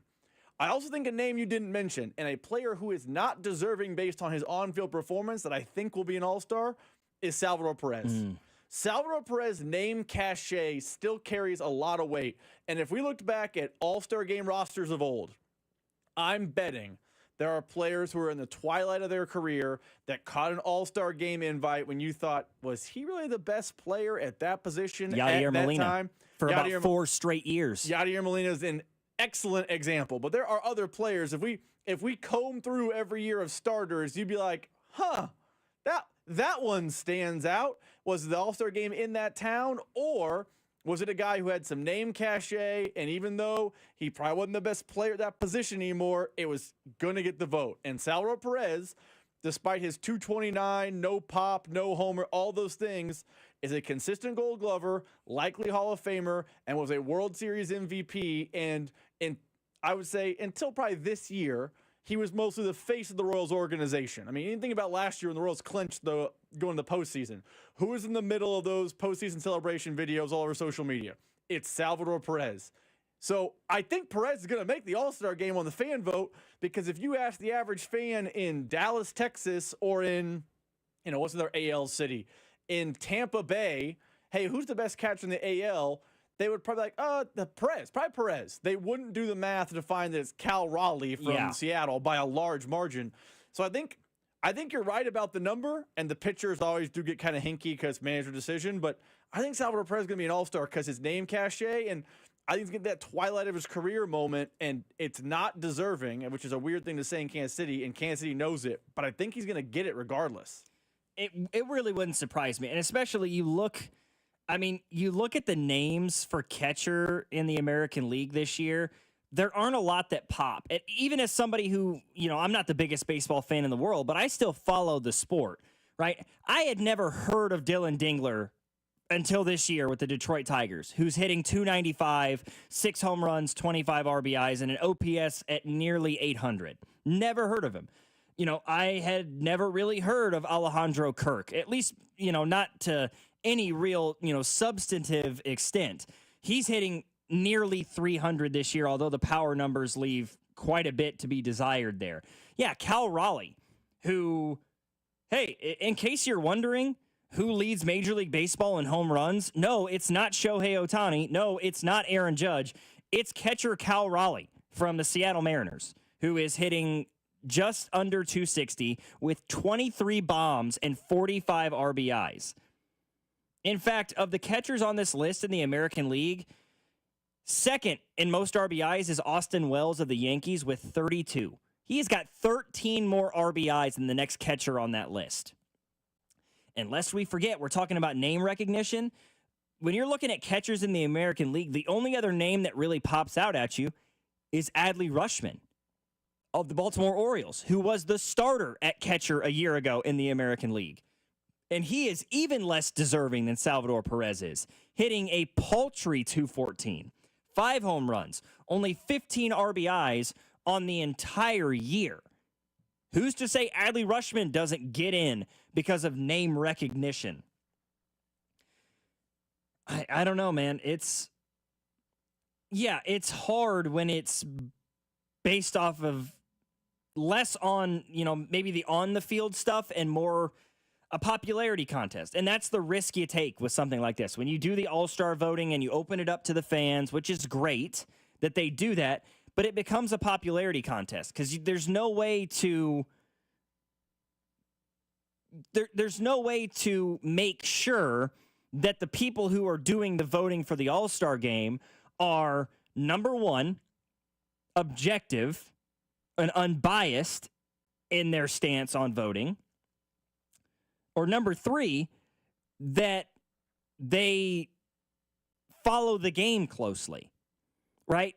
There's no way to stop somebody from Baltimore or a bunch of people in the city of Baltimore, the bunch of people in New York or Boston or wherever, from just blanket voting for every single player on their lineup, whether they're deserving of it or not, right? Oh, we're going to vote for Gunnar Henderson, and we're going to vote for Ryan O'Hearn, and we're going to vote for Adley Rutschman, and we're going to blah, blah, blah, blah, blah, blah, blah, 1 through 9 down the lineup, right? That's going to happen. And so you're not going to always get the best and most deserving people put into the All-Star game, right? I mean, we did it. Does everybody recall that year where at one point the Royals had like 7 of the 9 starters in the All-Star game in terms of the voting? It's a popularity contest. It happens. It's not a matter of who necessarily the best players are. It might just be what city, what organization, what fan base can put in the most All-Star votes. But I think based off of merit, the Royals should get 4 All-Stars at least. Michael, Estevez, Bubic, and Bobby Witt Jr. And then conversation can raise there a little bit, right? Is Lucas Ursig? Is he, in the conversation? The guys have limited appearances, but Steven Cruz and Taylor Clark have been really good. Daniel Lynch has been awesome this year. Kyle Isbell's hitting 280 and playing Gold Glove level defense in center field. Did you see the catch he had last night? What was that, the 6th inning? I saw MLB stats gave that like a 15% catch probability or something. Made a play on it there in center field. Is Kyle Isbell a guy that you can have a conversation about? No, probably not, because he doesn't have, let's say, the power numbers that some of these other guys have got across the league, right? He's hitting 284. He's got 3 homers and 15 RBIs. Meanwhile, Riley Green is hitting 276 with 13 home runs and 40 ribbies. Jarren Duran, who was an all-star last year, is hitting 273. Kerry Carpenter has 13 home runs for the Tigers. Javier Baez has had a bounce-back year for him. Byron Buxton continues to be good with the Twins. And then, of course, there's that, Aaron Judge. Aaron Judge, right? Yeah, that guy plays the outfield, doesn't he? So he's probably going to be an all-star. Somebody said Omar Infante was almost an all-star. Remember that? Yeah. That was insane. He was like by far the worst player on those teams. And somehow Omar Infante was damn near an all-star. It's wild. 913-586-7965 is our number. With you now till 6 o'clock tonight because the Royals game for tonight postponed, pushed back to a split doubleheader tomorrow, 12:45 game 1, 6:45 game 2. We'll continue to update you guys on that as we go along the show. And then hopefully at some point, now that we're here till 6 o'clock, hopefully at some point we will get an update on the session taking place with the Missouri legislature and the Missouri Senate about the stadium plan in Missouri. I'm not waiting. I'm not holding my breath over a decision like that. We may have to wait till closer to tomorrow. You're listening to The Drive. Logan Weber here with you, filling in for Carrington Harrison. Rob Brenton running the board, as always, right here on 96.5 The Fan. The Drive with Carrington Harrison. on your new home for Royals baseball. 96.5 The Fan. Brought to you by DM Injury Law. Have you or a loved one been in a car wreck? Contact DM Injury Law today and get the money you deserve. Car wreck? Remember, Mike's got this. The NBA season is coming to a close, and FanDuel is the best place to find all your favorite player props for the NBA Finals starting up this week. And now you can make the smarter play with new performance trends. If you want to check a player's consistency throughout these playoffs, or maybe they've been flirting with that potential triple-double, well, you can get the latest stats right there inside the app, and you can see who's heating up. And after the tip-off, you can combine live prop bets into a same-game parlay for a chance to win big. So if you don't already have FanDuel, you can still get in on the NBA action. You'll get started with $200 in bonus bets if your first $5 bet wins. Just visit FanDuel.com/KFNZ. Use my promo code to join today. Make every moment more of this NBA Finals with FanDuel, America's #1 sportsbook app. 21 and present in Kansas. First online real money wager only. $5 first deposit required. Bonus issued. Non-withdrawable bonus bet. Retire 7 days and receive returns supply. See terms at sportsbook.fanduel.com. FanDuel is offering online sports wagering in Kansas. Under agreement, Kansas Casino, LLC. Gambling problem. Get them with your best bet. Call 1-800-522-4700 or visit kansasgamblinghelp.com. This summer, Casey's has 89-cent fountain and frozen drinks. But if you don't have 89 cents, you could check your center console, or dig between your couch cushions, or ask Grandma for $1, or just use your credit card. We take those too. 89-cent frozen and fountain drinks at Casey's all summer long. Restrictions may apply. See store for details. Summer savings are here at Going Gone by Dick's Sporting Goods. Score up to 70% off styles from top brands like Nike, Adidas, Jordan, Kalia, and more. Discover new markdowns and arrivals every week. Hurry in and save big on summer styles at your Going Gone. Hi, Mia here at the winnings desk of the Missouri Lottery. With 56 million winning tickets last year, anyone can win big. So set your destination to winning, like gas stations, grocery stores, or anywhere you can buy a ticket. The Missouri Lottery. Winners welcome and play responsibly. The summer sale is happening now at Peter's Clothiers. Save from 20 to 50% off on suits, sports coats, and sportswear. Perfect your look with their in-house tailoring. Peter's Clothiers, 124th and State Line Road. Honey, I absolutely love how Powell Exteriors Casey is transforming our home. We can't stop now. The new deck and James Hardy siding has the neighbors asking questions. I told them contact Powell Exteriors Casey. They'll listen, assess your needs, offer solutions, and super easy financing at 0% for 18 months on everything. Siding, windows, decks, and custom covers, entry doors, roofing, and more. Check out their work on Facebook and Instagram.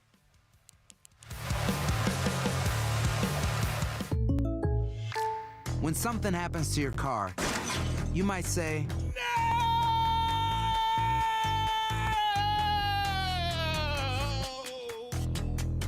My car! But what you really need to say is something that can actually help. Like a good neighbor, State Farm is there. And just like that, State Farm is there to help you file your claim right on the State Farm mobile app. So just remember, like a good neighbor, State Farm is there. State Farm, Bloomington, Illinois. If Twisted Tea Hard Iced Tea was your best friend, it would be the kind of friend that starts an impromptu dance party in the supermarket aisle that turns into an all-day pool party rager at your place, and you don't even own a pool. Twisted Tea Hard Iced Tea turns any day into a legendary adventure. It's smooth and refreshing real iced tea with just the right kick of alcohol. Twisted Tea Hard Iced Tea. Keep it twisted. Twisted Tea Brewing Company, Cincinnati, Ohio. Please drink responsibly. This is the story of the one. As a safety manager at a manufacturing plant, he does everything he can to keep his coworkers safe. From finding ways to reduce risks to keeping safety supplies in stock. And for that, he relies on Grainger. Grainger offers a broad range of quality products and next-day delivery, so he can always play it safe. Call 1-800-GRAINGER, click Grainger.com, or just stop by. Grainger, for the ones who get it done. Every success you've had began with a great opportunity. Now there's another one. Last aid year, University of Maryland Global Campus awarded over $21 million in scholarships to qualified students, including community college students, service members, veterans, and working adults. Now is the time to move your career forward with an online and accredited skills-based education. Learn more at umgc.edu. Certified to operate in Virginia by Chef. This report is brought to you by Surfside Iced Tea and Vodka and Surfside Lemonade and Vodka. Surfside Iced Tea and Vodka and Surfside Lemonade and Vodka. Proud partner of the Kansas City Royals. Each can of Surfside is only 100 calories and the best part, 0 bubbles. Grab it at the K or ask for it at your favorite bars and liquor stores. Here's traffic, brought to you by DM Injury Law. Have you or a loved one been in a car wreck? Contact DM Injury Law today and get the money you deserve. Car wreck? Remember, Mike's got this. Got a crash on the right shoulder of eastbound 435 right before the State Line Road. Traffic backing up behind it. Things also slow out of the downtown loop on eastbound 70 and northbound 435. Looking at slowdowns there. They start at Front Street and finally ease up at 48th. I'm Lori Pearson, 96.5 The Fan Traffic. You're listening to The Drive with Carrington Harrison on 96.5 The Fan and the Odyssey app. Carrington Harrison out today. He's out in St. Louis. I mean, it's an indoor concert, so hopefully he's still going to be able to enjoy some Kendrick, but some severe weather taking place for the Royals-Cardinals game tonight, postponed into a split doubleheader tomorrow. Logan Weber in here with you, filling in for C-Dot today.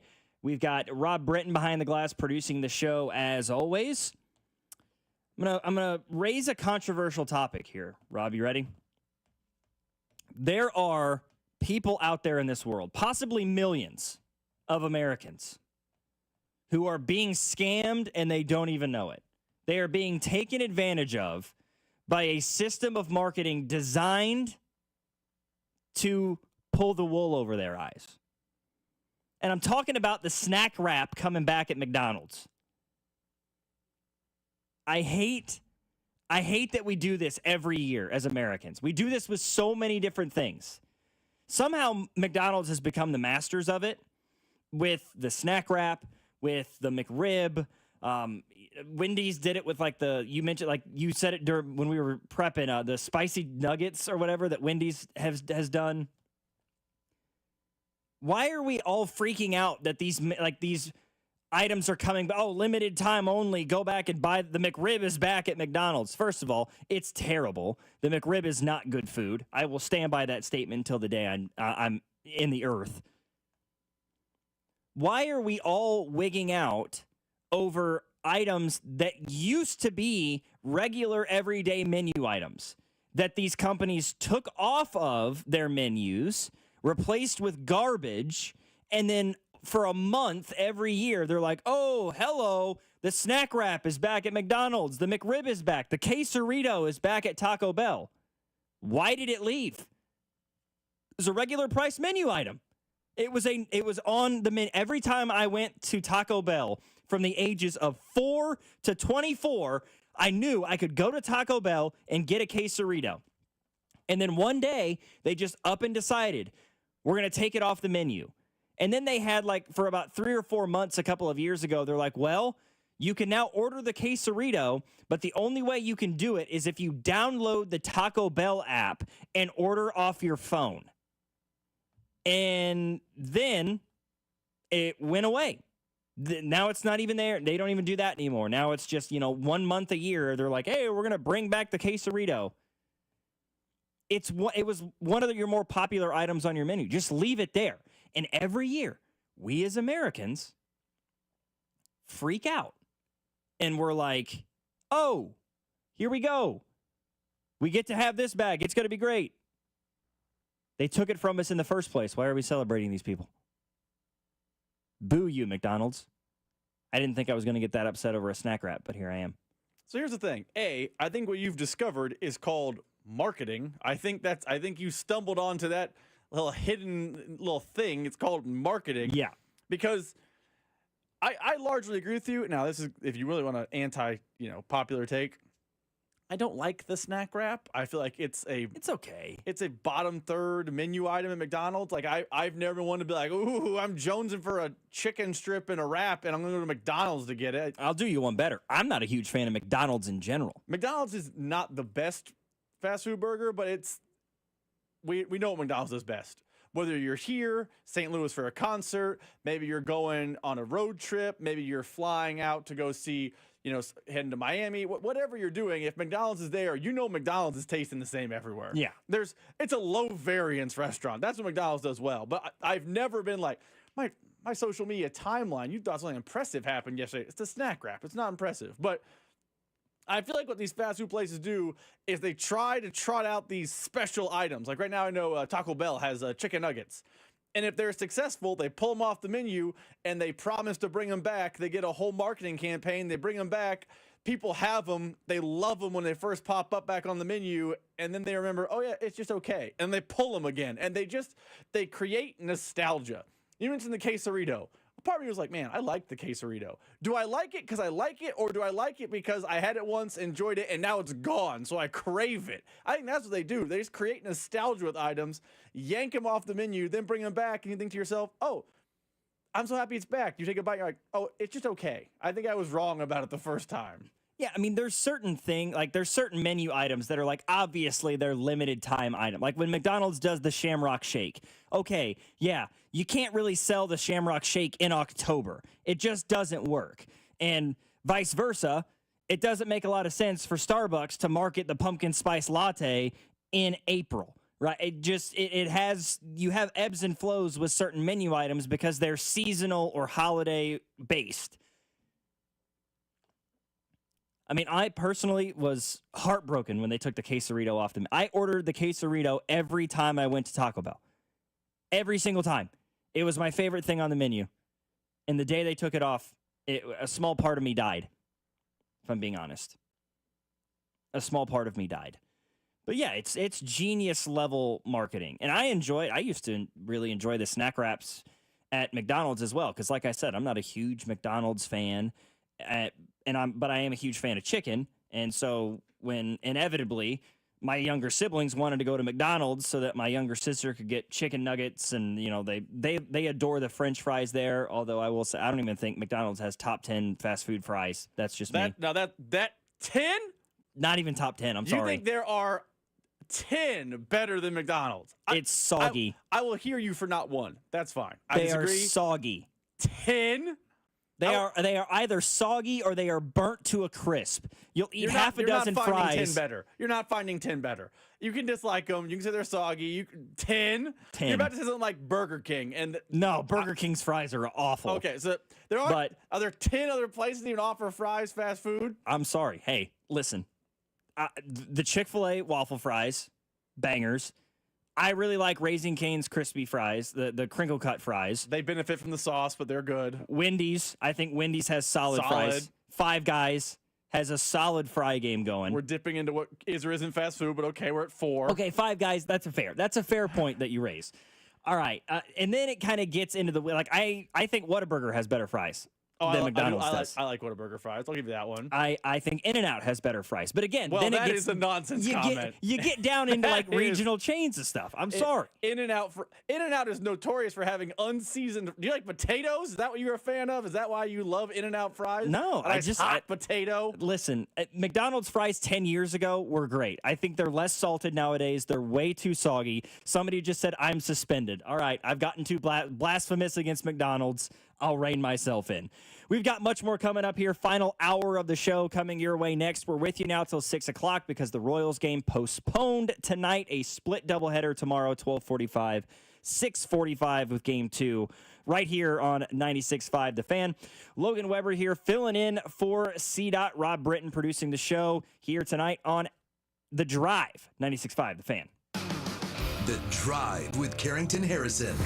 On your new home for K-State Athletics, 96.5 The Fan. Brought to you by DM Injury Law. Have you or a loved one been in a car wreck? Contact DM Injury Law today and get the money you deserve. Car wreck? Remember, Mike's got this. Here's traffic, brought to you by DM Injury Law. Have you or a loved one been in a car wreck? Contact DM Injury Law today and get the money you deserve. Car wreck? Remember, Mike's got this.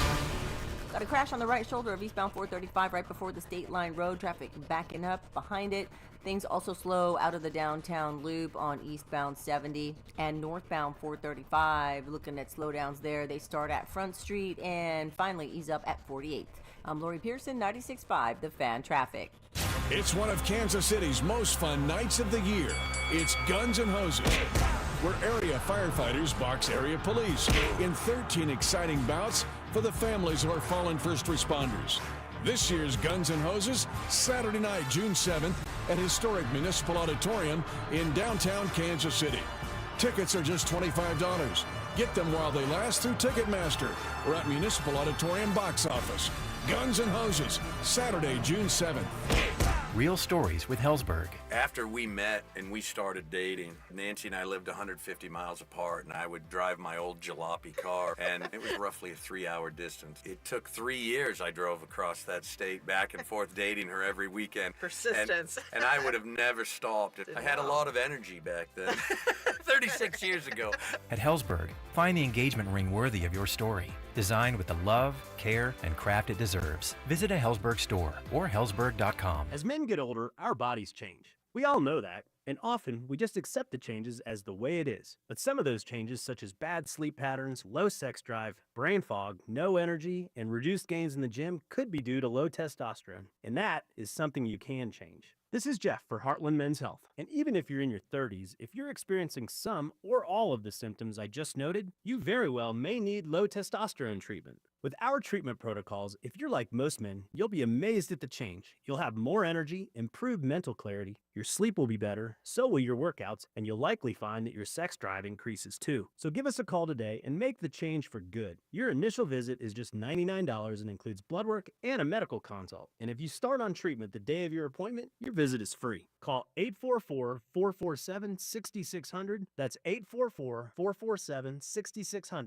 Or go to heartlandmenshealth.com. We have 3 offices to serve you. Heartland Men's Health, a Promenic restorative health practice. I'm Jenna Fisher. And I'm Angela Kinsey. And together we have the podcast Office Ladies. Just because we finished rewatching The Office does not mean we're going anywhere. Every Wednesday, we'll be sharing even more exclusive stories from The Office and our friendship with brand new guests. Plus, you can revisit all the Office Ladies rewatch episodes every Monday with new bonus tidbits before every episode. So follow and listen to Office Ladies on the free Odyssey app and wherever you get your podcasts. Get a $15 prepaid MasterCard after rebate when you buy 5 quarts of Mobil 1 full synthetic motor oil at O'Reilly Auto Parts. O'Reilly Auto Parts.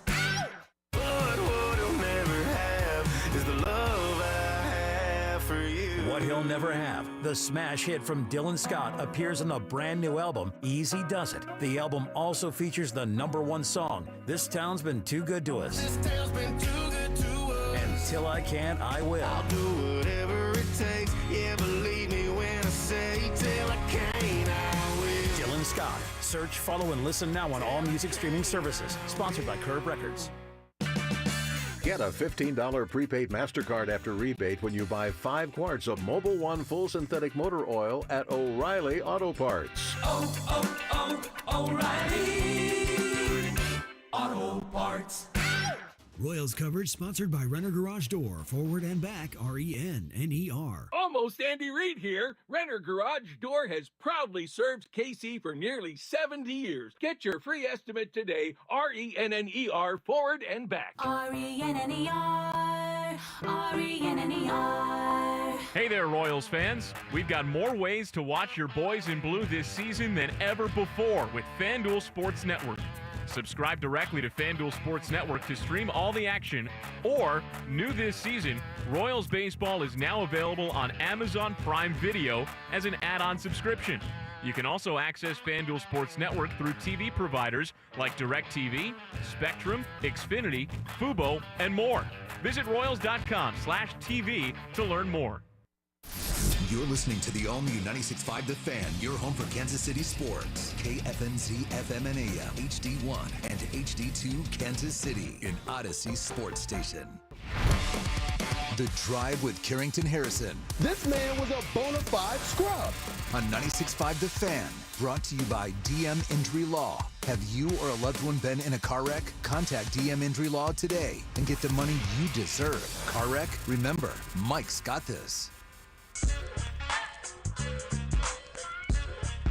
We will have to wait a single day to watch Jack Caglione play right field at the major league level. Final hour of The Drive here on this Wednesday afternoon. Logan Weber in here with you, filling in for C-Dot. Rob Brenton behind the glass producing the show, doing a great job as always. Everybody was hoping after getting a chance to see Jack DH last night, he goes 0 for 5, but did some, very, very positive things, some things that gave you some more optimism about him. He was going to play right field tonight, bat sixth. With the weather in St. Louis, the game got postponed, so we will have to wait until presumably 12:45 tomorrow afternoon. If the lineup remains the same, Cags will bat sixth again, and he will play right field as the Royals try to secure a series win against the Cardinals after some pretty recent struggles for them. Cags, like I said, 0 for 5 last night, but should have had, and under normal circumstances, he's got 2 hits last night, if not 3. First at bat he has, he's able to work it, and he gets a pitch he likes. He lines it 109 plus out to right center field, but the guy playing center field for the St. Louis Cardinals is Victor Scott II, who is one of the fastest players in Major League Baseball. During my time in Springfield, I got a chance to watch him live more than once when he was playing for the Springfield Cardinals. He is an elite level fielder with his speed and what he's got. He's one of the fastest guys in baseball. So that's, if anybody else is in center field, really, that's probably a double. And then he hits a frozen rope to third base, 113 miles an hour. He just hit it right at Nolan Arenado, who has more Gold Gloves than anybody in baseball in the last 15 years, I want to say. Maybe even longer than that. A guy who has won 10 Gold Gloves, not just Gold Gloves. He's got 6 Platinum Gloves during his Major League career. That's a tough third baseman to try to hit a ball past. Overall, he didn't register a hit last night, but he still hit the ball well. Didn't strike out a single time yesterday. He saw 10 pitches. He put bat on ball on 7 of those 10 pitches, which means he's seeing it well right now. And I am very, very confident that we will see Jack Caglione have at least his first hit by the time this series is over tomorrow. In fact, I wouldn't go so far as to say I'd put money on it, but there's a part of me that's confident we might see Jack Caglione's first home run at some point tomorrow during that doubleheader. Question is does he play both games of that doubleheader? My guess would be yes. I don't think he answered many questions yesterday, but I don't think he raised any new ones. Somebody just said Gold Gloves are a popularity contest. They are to some extent, but still, no, he's got 6 Platinum Gloves. Nolan Arenado is the best fielding third baseman maybe ever. I said maybe for, people coming at me. I've got $100 on a home run tonight. Well, he's not going to hit one tonight. That's a nice voided bet. Yes. Yeah. Maybe you could throw it tomorrow, right? Game tonight postponed on account of the weather in St. Louis. And they closed the zoo. There's tornado watches going on. The weather that we got yesterday here in the metro area to some extent is kind of what's hitting them in St. Louis today, apparently. So the game postponed. It'll be a split doubleheader tomorrow, 12:45 and 6:45. So make sure that's a voided bet. Otherwise, put that $100 on him to hit a home run tomorrow at some point. Can you do it? Can you do like a 2-for-1 in that sort of thing? Or does it have to be on a game-by-game basis? By game. That's what I figured. Can you imagine the losses FanDuel would take if you're going to bet or DraftKings? I'm going to bet on the day.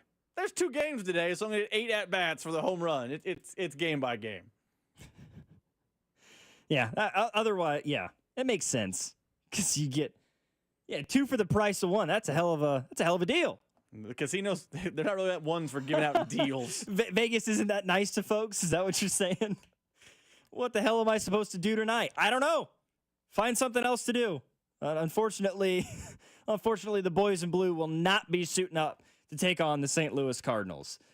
But I'm still very, very confident in Jack Caglianone's ability. I'm not one of those people that has had these otherworldly expectations for him. I have had actual serious conversations with people that are saying, "Oh, I think Jack Caglianone could hit 35 home runs this year in 100 games." Oh, I think Jack Caglianone hits 290. I think he hits 300. I think he drives in 80 runs. He's Mike Trout?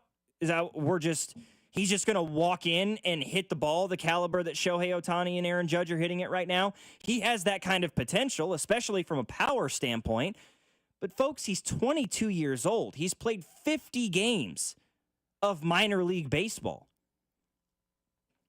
I have said 250, 260, right? That's my hope for him. 250, 260.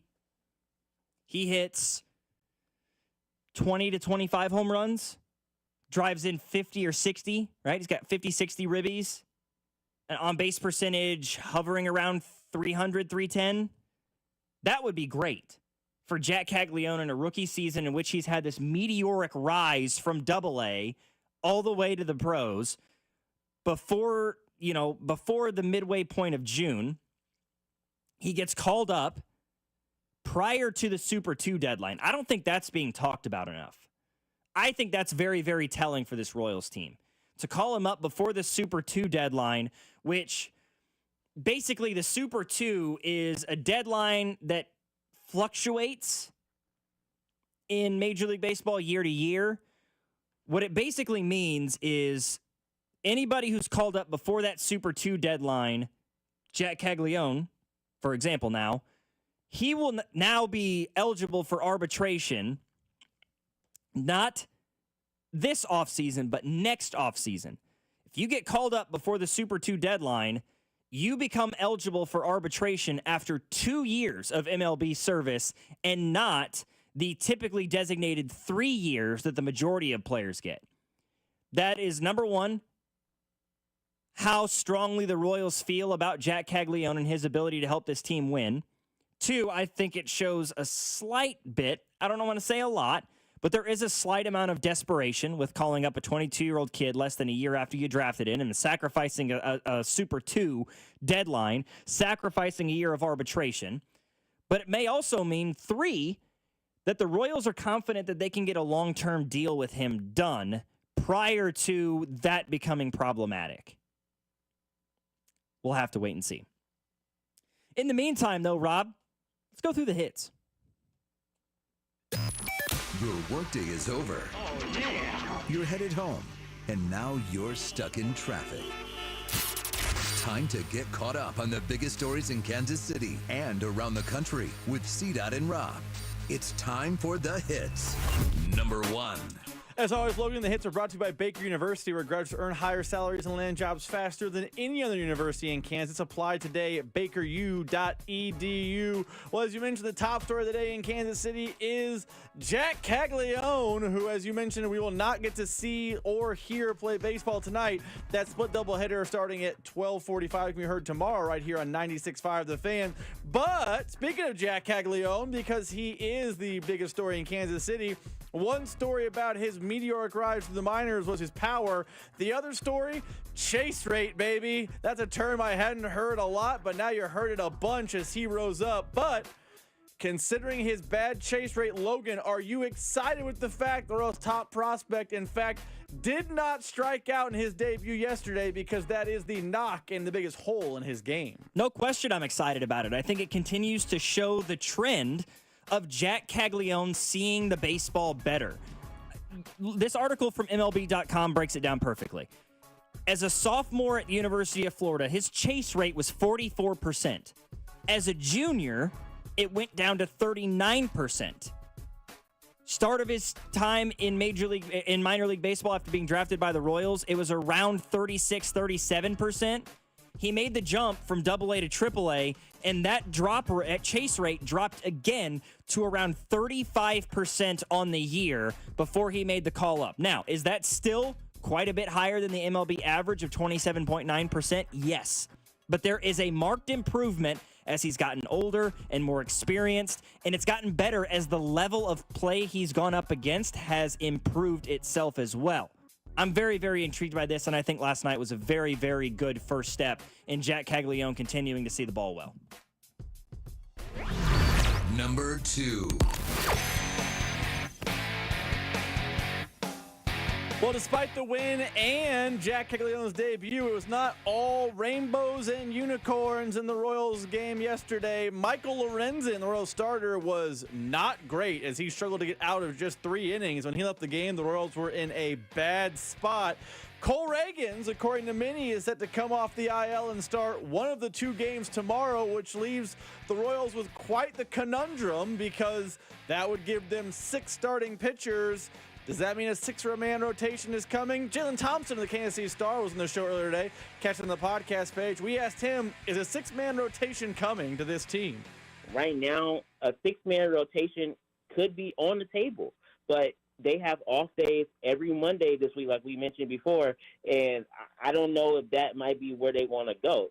They also could have the option to potentially move Michael Lorenzen to the bullpen, but when you look at the way the Royals starters have been pitching, you really don't have a need for a long relief guy when you can have Daniel Lynch that can do the same thing. You have other guys that can do the same thing. So when you really look at it, they have to decide what is going to be their best option moving forward. And I think a lot of that's going to depend on what happens in today's game. You mentioned Noah Cameron starting today. So it's going to be what happens today, how do they look, how do they want to fit this thing together. But one thing we do know is Cole Reagans is going to start tomorrow, and they have to make a decision. So it's going to be pretty interesting to see what that decision is going to be. I want you to put your GM hat on, Logan, because the Royals have a conundrum. They have 6 starters. Noah Cameron and Cole Reagans both starting tomorrow. If you were in charge, what is the solution to the Michael Lorenzen problem, both in the short and long term for the Kansas City Royals? In the short term, Noah Cameron becomes your number 5 starter. It's not just a one-off. Even if he does struggle tomorrow afternoon, because he's going to start game 1 of that split doubleheader, even if he struggles tomorrow, I think he's proven that he belongs at this level. He's proven he's too talented to be a AAA pitcher. Michael Lorenzen has continued to struggle. So maybe in the short term, there is a possible bullpen role that you can slide him into and hold on to him because you have had injury concerns with this Royals organization, right? We've seen Reagans go down. He's coming back off the IL now. Lugo's dealt with some injuries. It can't hurt to have a 6th sort of starting pitcher with experience, especially with some younger guys still in this rotation, with Cameron being a rookie and Bubic, who was limited in experience coming off the Tommy John. Can never hurt to have another guy like that. So I think in the short term, you maybe hold on to Lorenzen for a while, see if his value rises, and then the long-term solution, if Cameron works out and this starting pitching rotation can stay healthy, is Lorenzen becomes a DFA or maybe even a trade deadline guy that you package with a prospect or 2 and try to bring a bat in to help this Royals lineup as we head into the months of August, September, October. Number 3. Speaking of the Kansas City Royals, voting opened up today for the Royals to go to the All-Star game.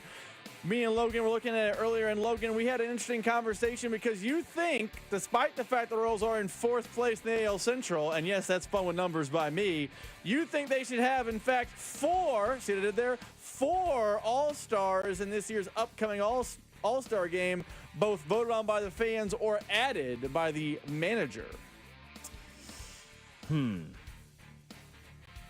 Yeah, I don't know. I think this Royals team has 4 All-Stars. I really do. I look at the pitching. I see Estevez. I look at the pitching. I see Chris Bubic, who I think should be the manager's decision. Right, that's who they should pick to be their representative, their pitcher, because he's pitching at a Cy Young level. He's got the best ERA in baseball. Not in the American League, not in the Royals pitching rotation, the best ERA in Major League Baseball. Bubic deserves to be an all-star. Carlos Estevez is in a tie for the most saves in the American League. He's got the second most saves in all of baseball. He's an all-star. Bobby's going to be an all-star because he's Bobby. Name recognition. He's having another solid year. Michael Garcia should be an all-star for this Kansas City. Michael Lorenzen's a bold pick. Yeah, Michael Lorenzen. Book it. All-star, baby. Here we go. Comeback starts now. No, Michael Garcia deserves to be an all-star after the way he's played this year. Now, he's got to keep it up. Right? This has been the biggest knock against Michael Garcia. The last 2 seasons, we've seen him get off to incredible starts. He got off to a hot start in April, and he struggled in May. Well, this year, he was okay in April, phenomenal in May. What can he do in June, July to further solidify himself? And then beyond that, conversations can be had. Is Kyle Isbell an all-star? Hitting up over 280. He's a Gold Glove caliber guy in center field. He can get stuff done on the base paths, but he doesn't have massive power numbers. And we know how important the pop is in Major League Baseball today.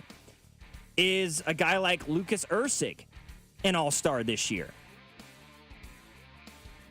A lot of conversation to be had, but I think this Royals team should have 4 all-stars. Solidified, 4. Will it happen? I don't know, because as we talked about earlier, because it's a fan vote, popularity contest, name recognition becomes a major, major play when it comes to the All-Star. Number 4. Fourth and final hit of the day, Logan. It's not every day gets to talk Kansas City Chiefs, even in June, as OTAs Week 2 was winding down today, and reports leaking out of One Arrowhead Drive feature one fan favorite looking like he's in the best shape of his life, looking like he put on some good weight this offseason. Of course, I'm not Sky Moore. Logan, you buying the hype that Sky Moore's best shape of his life could be a good thing for this Chiefs offense? Not just no, but God, no. No, I don't care if Sky Moore showed up in Kansas City looking like it. I don't care if he showed up 6'4", 210, and ran a 4.3. I mean, maybe I would care in that instance, but that's not going to happen. I don't care what kind of shape Sky Moore is in. I care about his route running. I care about his footwork, his hands. I care about his relationship and the trust that Mahomes may or may not have in him. That's what I have. I am concerned about all of those things. That's great. He comes into OTAs and voluntary workouts, and oh man, it looks like he's put on 10 or 15 pounds, and oh, it looks, he looks more like a running back than he does a wide receiver. First of all, do I want my wide receiver to look like a running back? Probably not.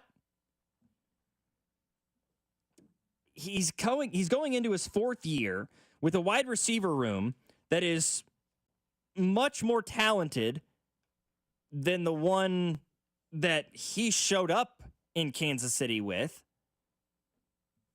You saw 2 top wide receivers in Hollywood Brown and Rashee Rice go down before the end of September, and the guy still didn't register a catch last year.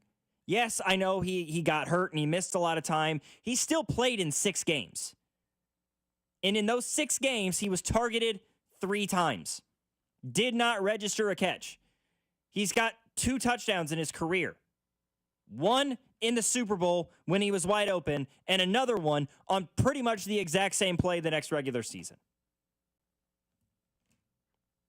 I'm sorry, but I'm sort of the type of person where, like, you got to prove it to me. Sky Moore has to prove to me that he deserves to have a roster spot and deserves to be on the field. And him showing up to OTAs 15 pounds heavier and more muscular is not enough for me to have any semblance of faith in Sky Moore. If we're looking at it from a roster standpoint, I think it's far more likely, in my view, that Sky Moore is looking for a job than he is looking at a roster spot with the Kansas City Chiefs this regular season. Actually, we only got like 3 minutes left in the segment. So that's interesting you said that. Because I think based on production, I would agree with you. But this organization historically is fond of their own draft picks. They usually let their own draft picks stick it out a little longer than maybe they should. I'm looking at you, Clyde Edwards-Helaire. He stayed an extra year in Kansas City. If you start to do the roster math of what the wide receiver room looks like, unless you are buying Tyquan Thornton hype over there, I think he's going to be in because the Chiefs historically keep 6 receivers. Are there 6 guys right now better than him? You got Rice, Brown, Worthy. Okay. Check, and check. Royals, they're not cutting. He's been on the 4th round pick. They're not cutting him. I think Nico Remigio is probably the 5th, but that's kind of where we have a conversation. They keep 6 usually. That's usually how they play it, or they manipulate it and keep a full. But 6 is usually the number they're carrying. Can you name a receiver that's better than Sky Moore to be in that 6th spot, who knows the special teams, knows the system? You know how they love to know the system. And we also got to consider, I think, Rashee Rice is going to be suspended at some point this season. So maybe out of camp, it's actually you're carrying 7, but 6 active guys. Like, I don't want him on the roster. I'm not part of some sort of Sky Moore hive or anything of that nature. But I think you start to do the roster math, unless you're buying Tyquan Thornton hype. Well, Juju Smith-Schuster. Even then, that gives you just 7 and Rashee Rice suspension. And even then, I'm not sold on Juju. I'm not either, but I'm more sold on Juju Smith-Schuster than I am Sky Moore. I mean, Juju Smith-Schuster was on the field this year. Even after being, brought in late in the process of the season, or not late in the season, but late in, the off season prior to the year, I think Juju Smith-Schuster is closer to wide receiver 4 or 5 than he is wide receiver 6 or 7. I would just say this, and I'm not trying to defend Sky Moore. Juju Smith-Schuster last year had 200 yards. I mean, it was not exactly gangbusters, and at 28 years old, injury-prone body, he's not exactly a special teams ace. He's not Marcus Kemp out there. He's not Terrence Copper and special teams. And his contract is peanuts right now. He's making basically, by of the earth terms, a lot of money, but of football terms, not a lot of money. It would not stun me. Now, again, they can roster math it up with Rashee Rice suspension that we believe is coming, but it wouldn't shock me if we get a news alert one day the Chiefs moved on from Juju as a veteran cut and kept Sky Moore. I don't know what's going to happen, but it wouldn't shock me. Would it shock you to see that happen? If you're trying to win, yes. I understand loyalty to a guy you drafted in the 2nd round, but it hasn't worked. And at a certain point, it's okay to put your hand up and say, okay, we missed on this one. Sky Moore isn't who we thought he was going to be. Sometimes it's okay to admit we missed on a guy. Because I believe that's what's happened with Sky Moore. You've missed. Whether that is the fault of the organization, whether that's the fault of Sky Moore, whether that's the fault of something that is completely beyond anybody's control, say, injuries like he was dealing with last season. Whatever the situation is, it just hasn't worked. And coming off of a year where you were injured, you played in 6 games, you were targeted only 3 times and didn't register a catch, how can anybody in their right mind say that it's going to get better when every single year that he's been in the league, it's gotten worse? His numbers got worse from his rookie year to his 2nd year, and they fell completely off the earth from his 2nd year to this past season. I'm not bought in to keeping Sky Moore on this football team. Just where I sit. 913-586-7965 is our number. Much more coming up here on The Drive. We are with you now till 6 o'clock because of the Royals game getting postponed into a split doubleheader tomorrow. So stick around. Logan Weber here filling in for CDOT right here on The Drive on your home for Kansas City Sports, 96.5 The Fan. Hey, it's Lucas Ursig from the Kansas City Royals. You're listening to The Drive with CDOT on 96.5 The Fan. Brought to you by DM Entry Law. Have you or a loved one been in a car wreck? Contact DM Entry Law today and get the money you deserve. Car wreck? Remember, Mike's got this. Hi, Drew and Jonathan Scott here. American Family Insurance can help protect your dream home for whatever comes next. You can live in your own oasis or your own clubhouse. Whatever you choose, get the right coverage. Save up to 23% by bundling home and auto. Life's better when you're under American Family's roof. Insure carefully, dream fearlessly. Get a quote and find an agent at amfam.com. Visit amfam.com to learn how discounts may apply to you. Products not available in every state. American Family Mutual Insurance Company, SI and its operating companies. 6000 American Parkway, Madison, Wisconsin. Did storms hit your area? Looking for answers on the impact it made to your roof? Then it's time to schedule a zero-pressure, in-depth inspection with Century Roofing's trusted roofing experts. We will determine if enough damage exists to warrant filing a claim. See for yourself why Century Roofing has been voted Best of Johnson County for the 3rd year in a row. Trust the pillars of strength for 35 years. KC-based and female-owned. CenturyRoofingKC.com. Century Roofing, trust the pillars of strength. From executive producer Curtis 50 Cent Jackson. All right, everybody listen up. We starting our own label. The Hit Stars original series BMF returns. The music game could put us up on Connects. Welcome to the 1995 Source Awards. This is how we do it. Don't miss the explosive return of BMF. I'm calling the shots now. I'm the face of this organization. You always gonna be in my shadow. Season premiere Friday, June 6th. Only on Stars and the Stars app. Psst. Hey, you. Wouldn't a Diet Coke at 7 a.m. totally hit? You know you can get that from Wendy's for just $1, right? Even you, girl drinking a Fanta on the way to 8 a.m. Pilates class. Any soda you want, any size, just $1. So go get that breakfast soda, you morning menace. But maybe hurry, because it's only during breakfast.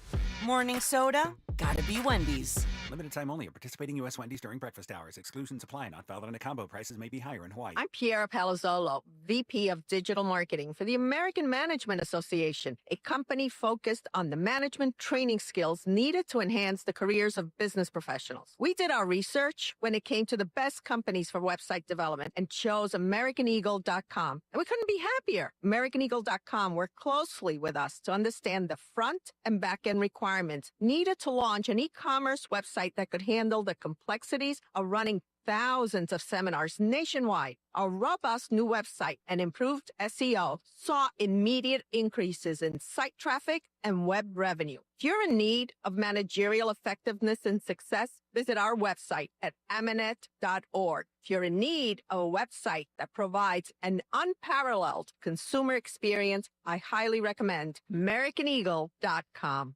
Transform your business today. Dial 877-WebNow1 for a free digital consultation with AmericanEagle.com. Hey, it's Alex Gold, and since I'm the single guy here at the station, yeah, I know. Wow, how surprising. They're having me read this promo about Instagram. You probably didn't even know we had an Instagram, right? Hello, Instagram followers. But now you do. So do me a favor and go follow us at The Fan 96.5. Win tickets, get behind-the-scenes content from the station. Plus, watch videos like Chiefs Take Tuesday and Best Bets on Sundays. 100%. You're listening to your home for Kansas City sports. 96.5 The Fan. Here's traffic, brought to you by DM Injury Law. Have you or a loved one been in a car wreck? Contact DM Injury Law today and get the money you deserve. Car wreck? Remember, Mike's got this. Two-car crash on the right shoulder of westbound 435, just past Lackman. And seeing some slowdowns southbound 49 starting at Main Street, and that finally eases up at 163rd. Also looking at some sluggish traffic now clearing up after a collision has cleared up on eastbound 435 from Rowe Boulevard back to about 69 Highway. I'm Lori Pearson, 96.5 The Fan Traffic. This is your home for Kansas City sports. 96.5 The Fan.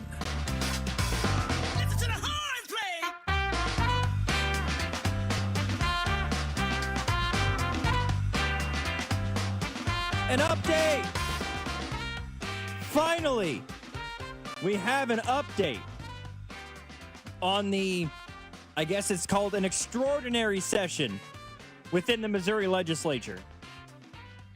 About 25 minutes ago, they finally called session.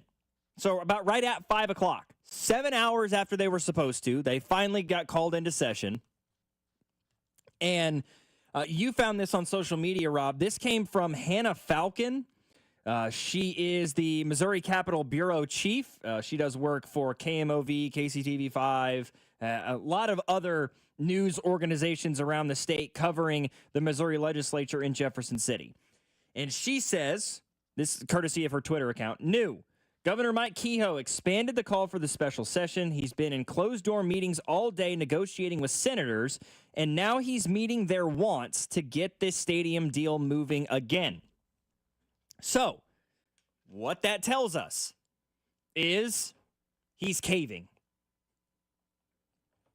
He is very reliant on this stadium deal getting passed and continuing to move forward because he's put a lot of eggs in the basket of trying to keep the Chiefs and the Royals in Missouri.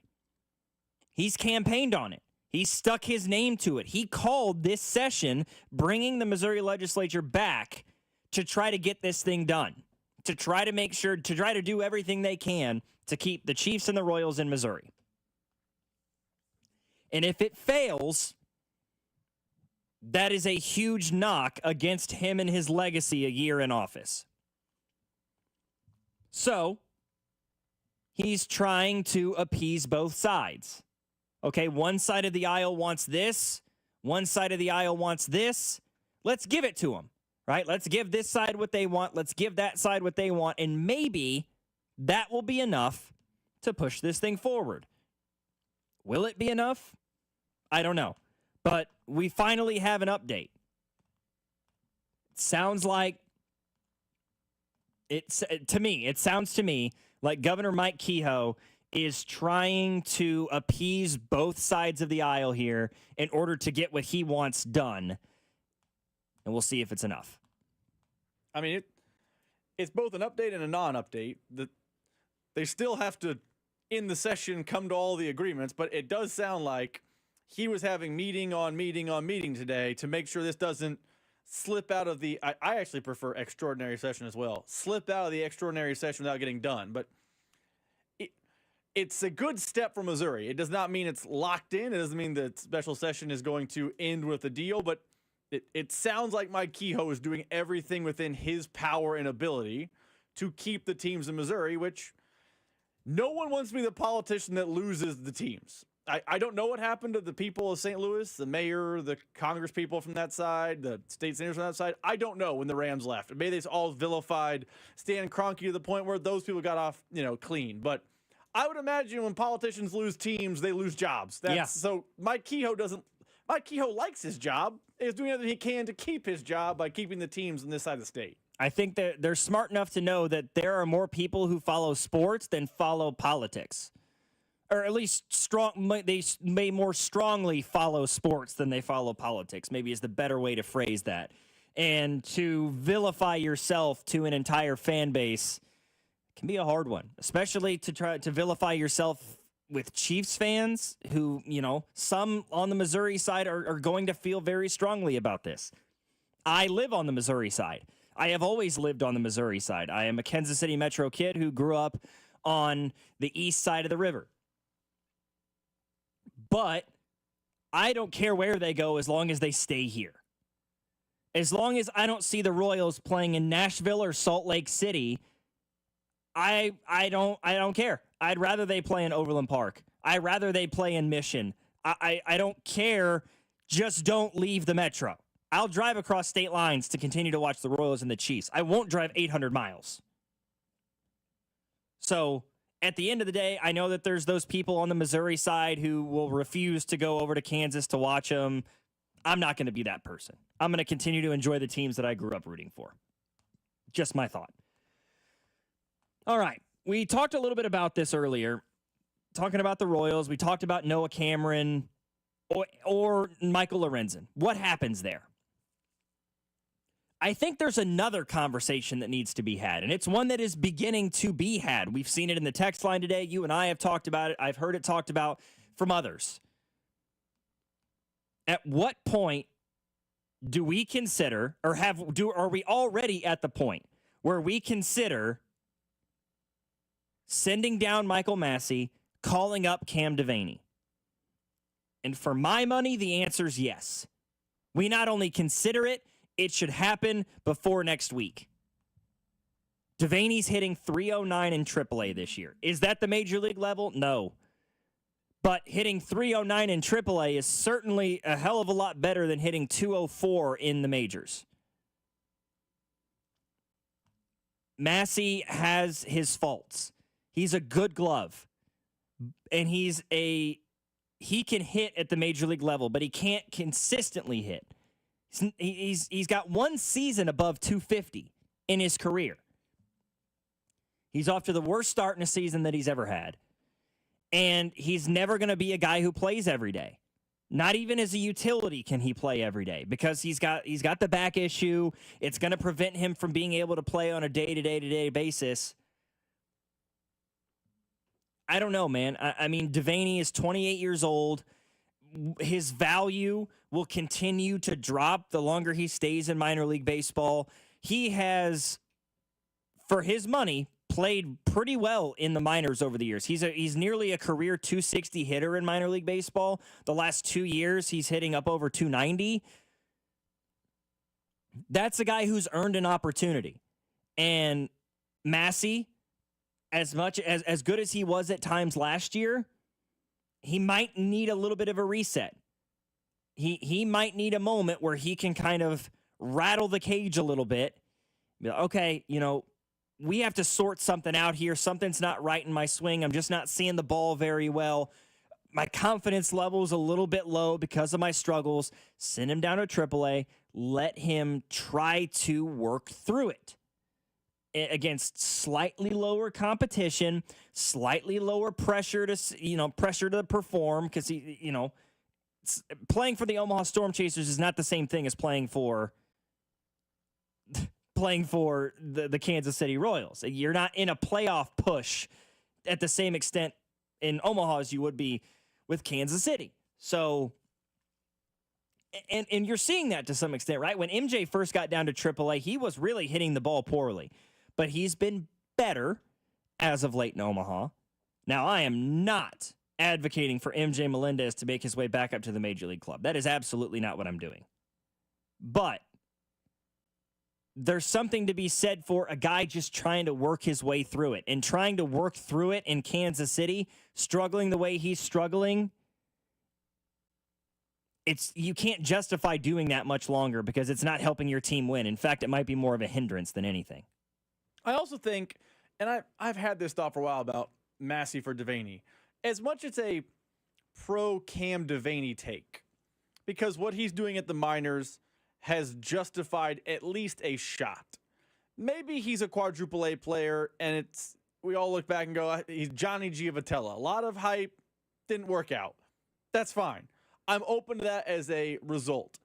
But as much as this is about Cam Devaney, this is not, if they did this, giving up on Michael Massey. Michael Massey has options. This is not the same as Hunter Renfroe. This is not the same of if they gave up on Mark Canha. This is not the same as, they had to kind of massage the 40-man roster to get Jack Caglione up. Like, this isn't, we have to drop Michael Massey and he hits the free agent pool because we give up on him. He has options on his contract. And we have seen this organization send guys to AAA, get their head right, may have a refresh, hit better down there, and come up and be better. Obviously, Mike Moustakas and Alex Gordon are the extreme examples. This organization did that with those players, and there was success that followed. But to a much lesser extent, Nick Lofton was on the Royals last year. Does anyone remember, oh man, Nick Lofton last year had this really cool moment where as a hitter he did blank? No one remembers that. Drew Waters was constantly up and down with this team.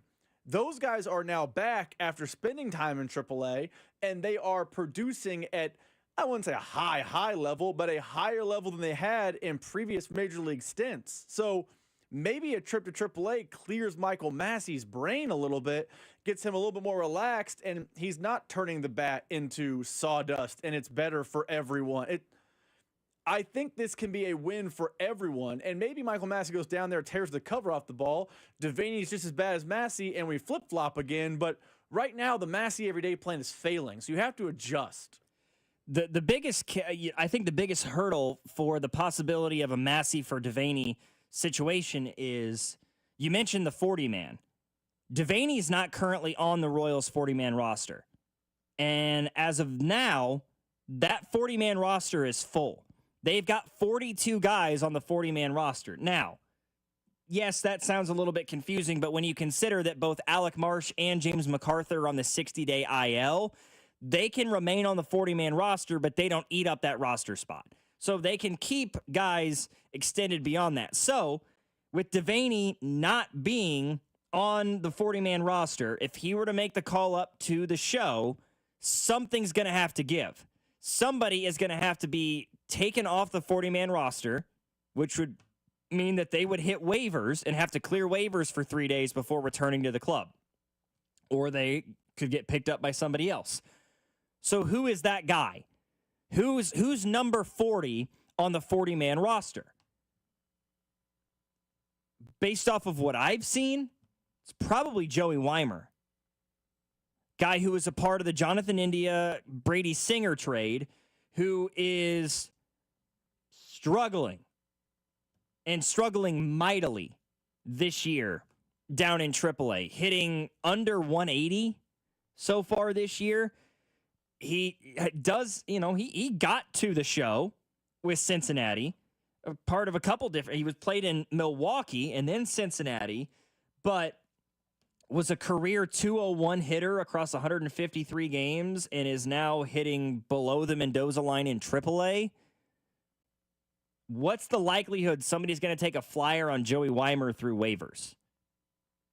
I'm not sure that's entirely plausible. I would say Weimer is a guy you could consider taking off the 40-man roster and DFAing him, putting him through waivers, giving Devaney that roster spot, and make the move. Devaney for Massey. And if it works, it works. Fantastic. If it doesn't, it doesn't, and you can continue to make changes. But you got to try at some point. Try all the avenues you can from within the organization before you take a chance, before you take a big swing at a bat at the deadline, which I still think the Royals will do. No question about it in my mind. 913-586-7965 is our number. We're going to come back and wrap up the show next. You're listening to The Drive. Logan Weber alongside Rob Britton right here on 96.5 The Fan. You're listening to The Drive with Carrington Harrison. For the first time in a long time, I'm willing to dream that this can be a special season for the Missouri Tigers. Brought to you by DM Injury Law. Have you or a loved one been in a car wreck? Contact DM Injury Law today and get the money you deserve. Car wreck? Remember, Mike's got this. 96.5 The Fan. The DQ Sauced and Tossed Chicken Strip Baskets have more flavor than your taste buds know what to do with. We start with all white meat, breaded, seasoned, and fried to crunchy perfection. Next, we double down and toss them in honey barbecue or new buffalo sauce. Serve them up with DQ fries, Texas toast, and house-made Hidden Valley Ranch, and you've got flavor on flavor on flavor. Get the Sauced and Tossed Chicken Strip Basket in honey barbecue or new buffalo right now at DQ. Happy tastes good.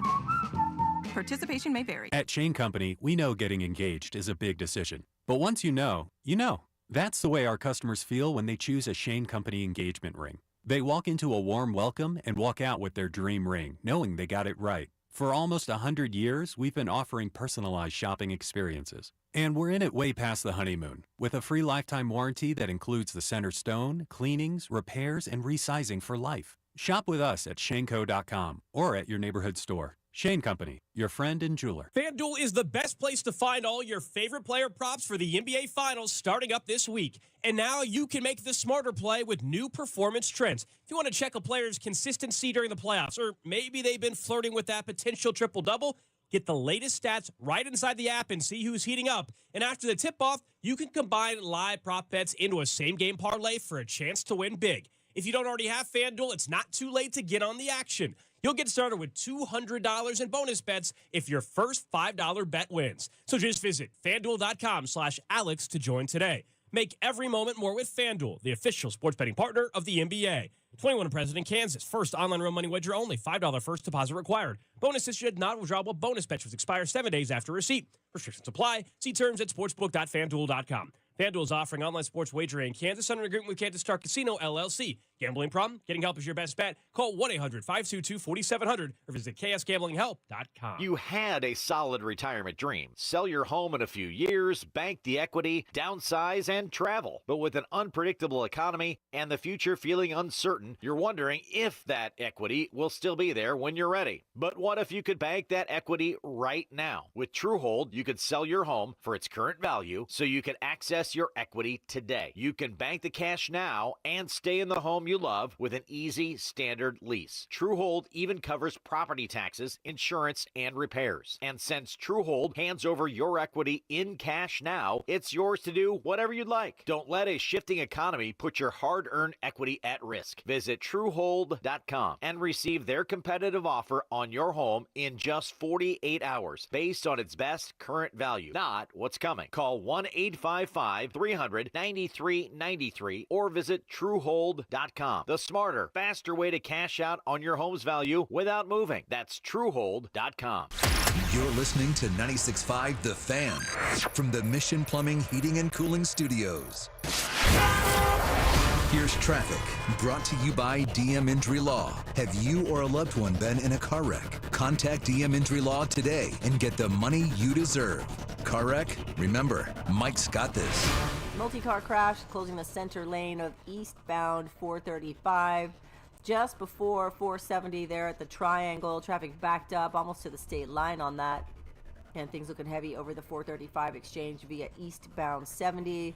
Traffic backing up a little bit. Southbound 35 starting at the state line and going through Southwest Boulevard. I'm Lori Pearson, 96.5 The Fan Traffic. Hey Kansas City, it's Michael Waka. Welcome into The Drive with Carrington Harrison on your home for Royals baseball. 96.5 The Fan.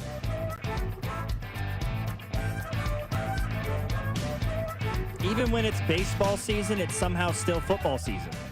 It's football season when it's basketball season. Football dominates the news cycle. I want to close out today's show, The Drive here on 96.5 The Fan. Logan Weber on today. C-Dot out. He is hopefully going to be able to enjoy a Kendrick Lamar concert in St. Louis. It's indoor, so I think there's more of a likelihood that the event still goes on, but there is some severe weather hitting that area right now and will continue to, so might throw a wrench into some things there. That would suck. Take the day off and go to St. Louis to enjoy a concert and it ends up getting canceled because of severe weather. Be a tough one to swallow there, C-Dot, but I was looking earlier today and I saw this article courtesy of ESPN. And they're talking about, even with the NFL season being almost 100 days away, we're still talking about the NFL. There's always something to discuss in the National Football League. And ESPN started hypothesizing some trades, specifically surrounding three of the biggest names in that trade market right now. The Atlanta Falcons' Kirk Cousins, Trey Hendrickson of the Cincinnati Bengals, and Jalen Ramsey with the Los Angeles Rams. So, they put together some hypotheticals. And I'm just kind of going to run down these and kind of give my reactions to it. So, one of the hypotheticals that they are pitching for Kirk Cousins, Jeremy Fowler suggests that the Cleveland Browns would get Kirk Cousins in a 7th-round pick, and the Falcons would get Kenny Pickett, a 6th-round pick, and cash considerations. Now, what that would mean for the Falcons is a 1-round pick of difference, maybe a little bit of cash along the way, but the bigger thing there is that you're trading a backup for a backup in Kenny Pickett and a much cheaper backup quarterback at that. I think it continues to solidify your faith in Michael Penix as your guy in the future. They'd save a lot of money in the long run. Dan Graziano throws out the Minnesota Vikings. The Vikings get Kirk Cousins. The Falcons get a 5th-round pick in 2026, a 7th-round pick in 2027, and cash considerations. The problem with that is I think the Vikings go right back to square one again. You drafted J.J. McCarthy. He has the injury. He gets beat out by Sam Darnold. You let Sam Darnold walk because you have a belief in who J.J. McCarthy is. Why would you make this move again? Why would you put J.J. McCarthy in another situation like that if you have a belief in him? And then there's the one that I think makes the most sense, and that's the Pittsburgh Steelers. The Falcons get a 6th-round pick that could be a 5th-rounder with performance conditions, and the Steelers get Kirk Cousins and cash considerations. The Steelers need a quarterback. I don't think it should be Aaron Rodgers, but that might just be because I'm an Aaron Rodgers hater. 100%. I got the pin and everything. I'm in the Aaron Rodgers hate fan club. And the Falcons are able to offload that contract. And if he does play and play considerably for the Steelers, which right now he would because they don't have a quarterback, then you are able to walk away with a mid-round pick there with a 5th-rounder depending on the performance conditions. Another person suggests the Minnesota Vikings, in which the Falcons would get Sam Howell and the Vikings would get Cousins. Falcons would also get some cash considerations. For Trey Hendrickson, Fowler mentions the Colts. There's mention of the Buffalo Bills. And I have to say the price tag on him much, much higher. The Lions and the Commanders. The Lions is an intriguing one for me. They're suggesting a 2nd-rounder and a 4th-rounder that could become a 3rd-rounder in exchange for Hendrickson and a 5th-round pick. The Lions need defensive line help. Aiden Hutchinson got hurt. What does he look like coming back off the injury? I like the idea of the Lions for Trey Hendrickson. And then Jalen Ramsey. I said Rams. I meant the Dolphins. But the Rams are a team that they are throwing out there as a possible trade partner. And his value has dropped dramatically.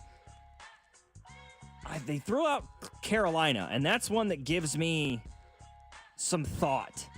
Try to pair him with another couple of young DBs. Gives the Dolphins room to allow their young DBs to grow. I like it. And that'll do it for tonight's program. For Rob Britton, I'm Logan Weber. Thanks for joining us. Thanks for tuning in despite CDOT being out. He'll be back with you guys tomorrow right here on The Drive on 96.5 The Fan. The Drive with Carrington Harrison, your home for the best food takes in KC. Regular old American nachos. You know, I don't need jalapenos with mine, just chips, cheese. Brought to you by DM Injury Law. Have you or a loved one been in a car wreck? Contact DM Injury Law today and get the money you deserve. Car wreck? Remember, Mike's got this. 96.5 The Fan. Hey guys, it's Dusty Likens here to remind you to download the Odyssey app so you can listen to 96.5 wherever you are right from your phone.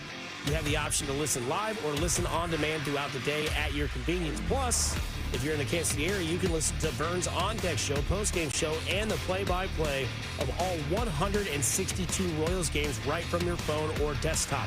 Download the free Odyssey app today and follow your favorite teams and shows. 96.5 The Fan, your home for Kansas City sports. Do you know a coach who goes above and beyond? The Royals, the CU and the Major Leagues Foundation, and Blue Cross and Blue Shield of Kansas City are recognizing those impactful men and women. Nominate your high school coach at royals.com/coaches with character. Hi, Zoe Saldana. Welcome to T-Mobile. Here's your new iPhone 16 Pro on us. Thanks. And here's my old phone to trade in. You don't need a trade-in. When you switch to T-Mobile, we'll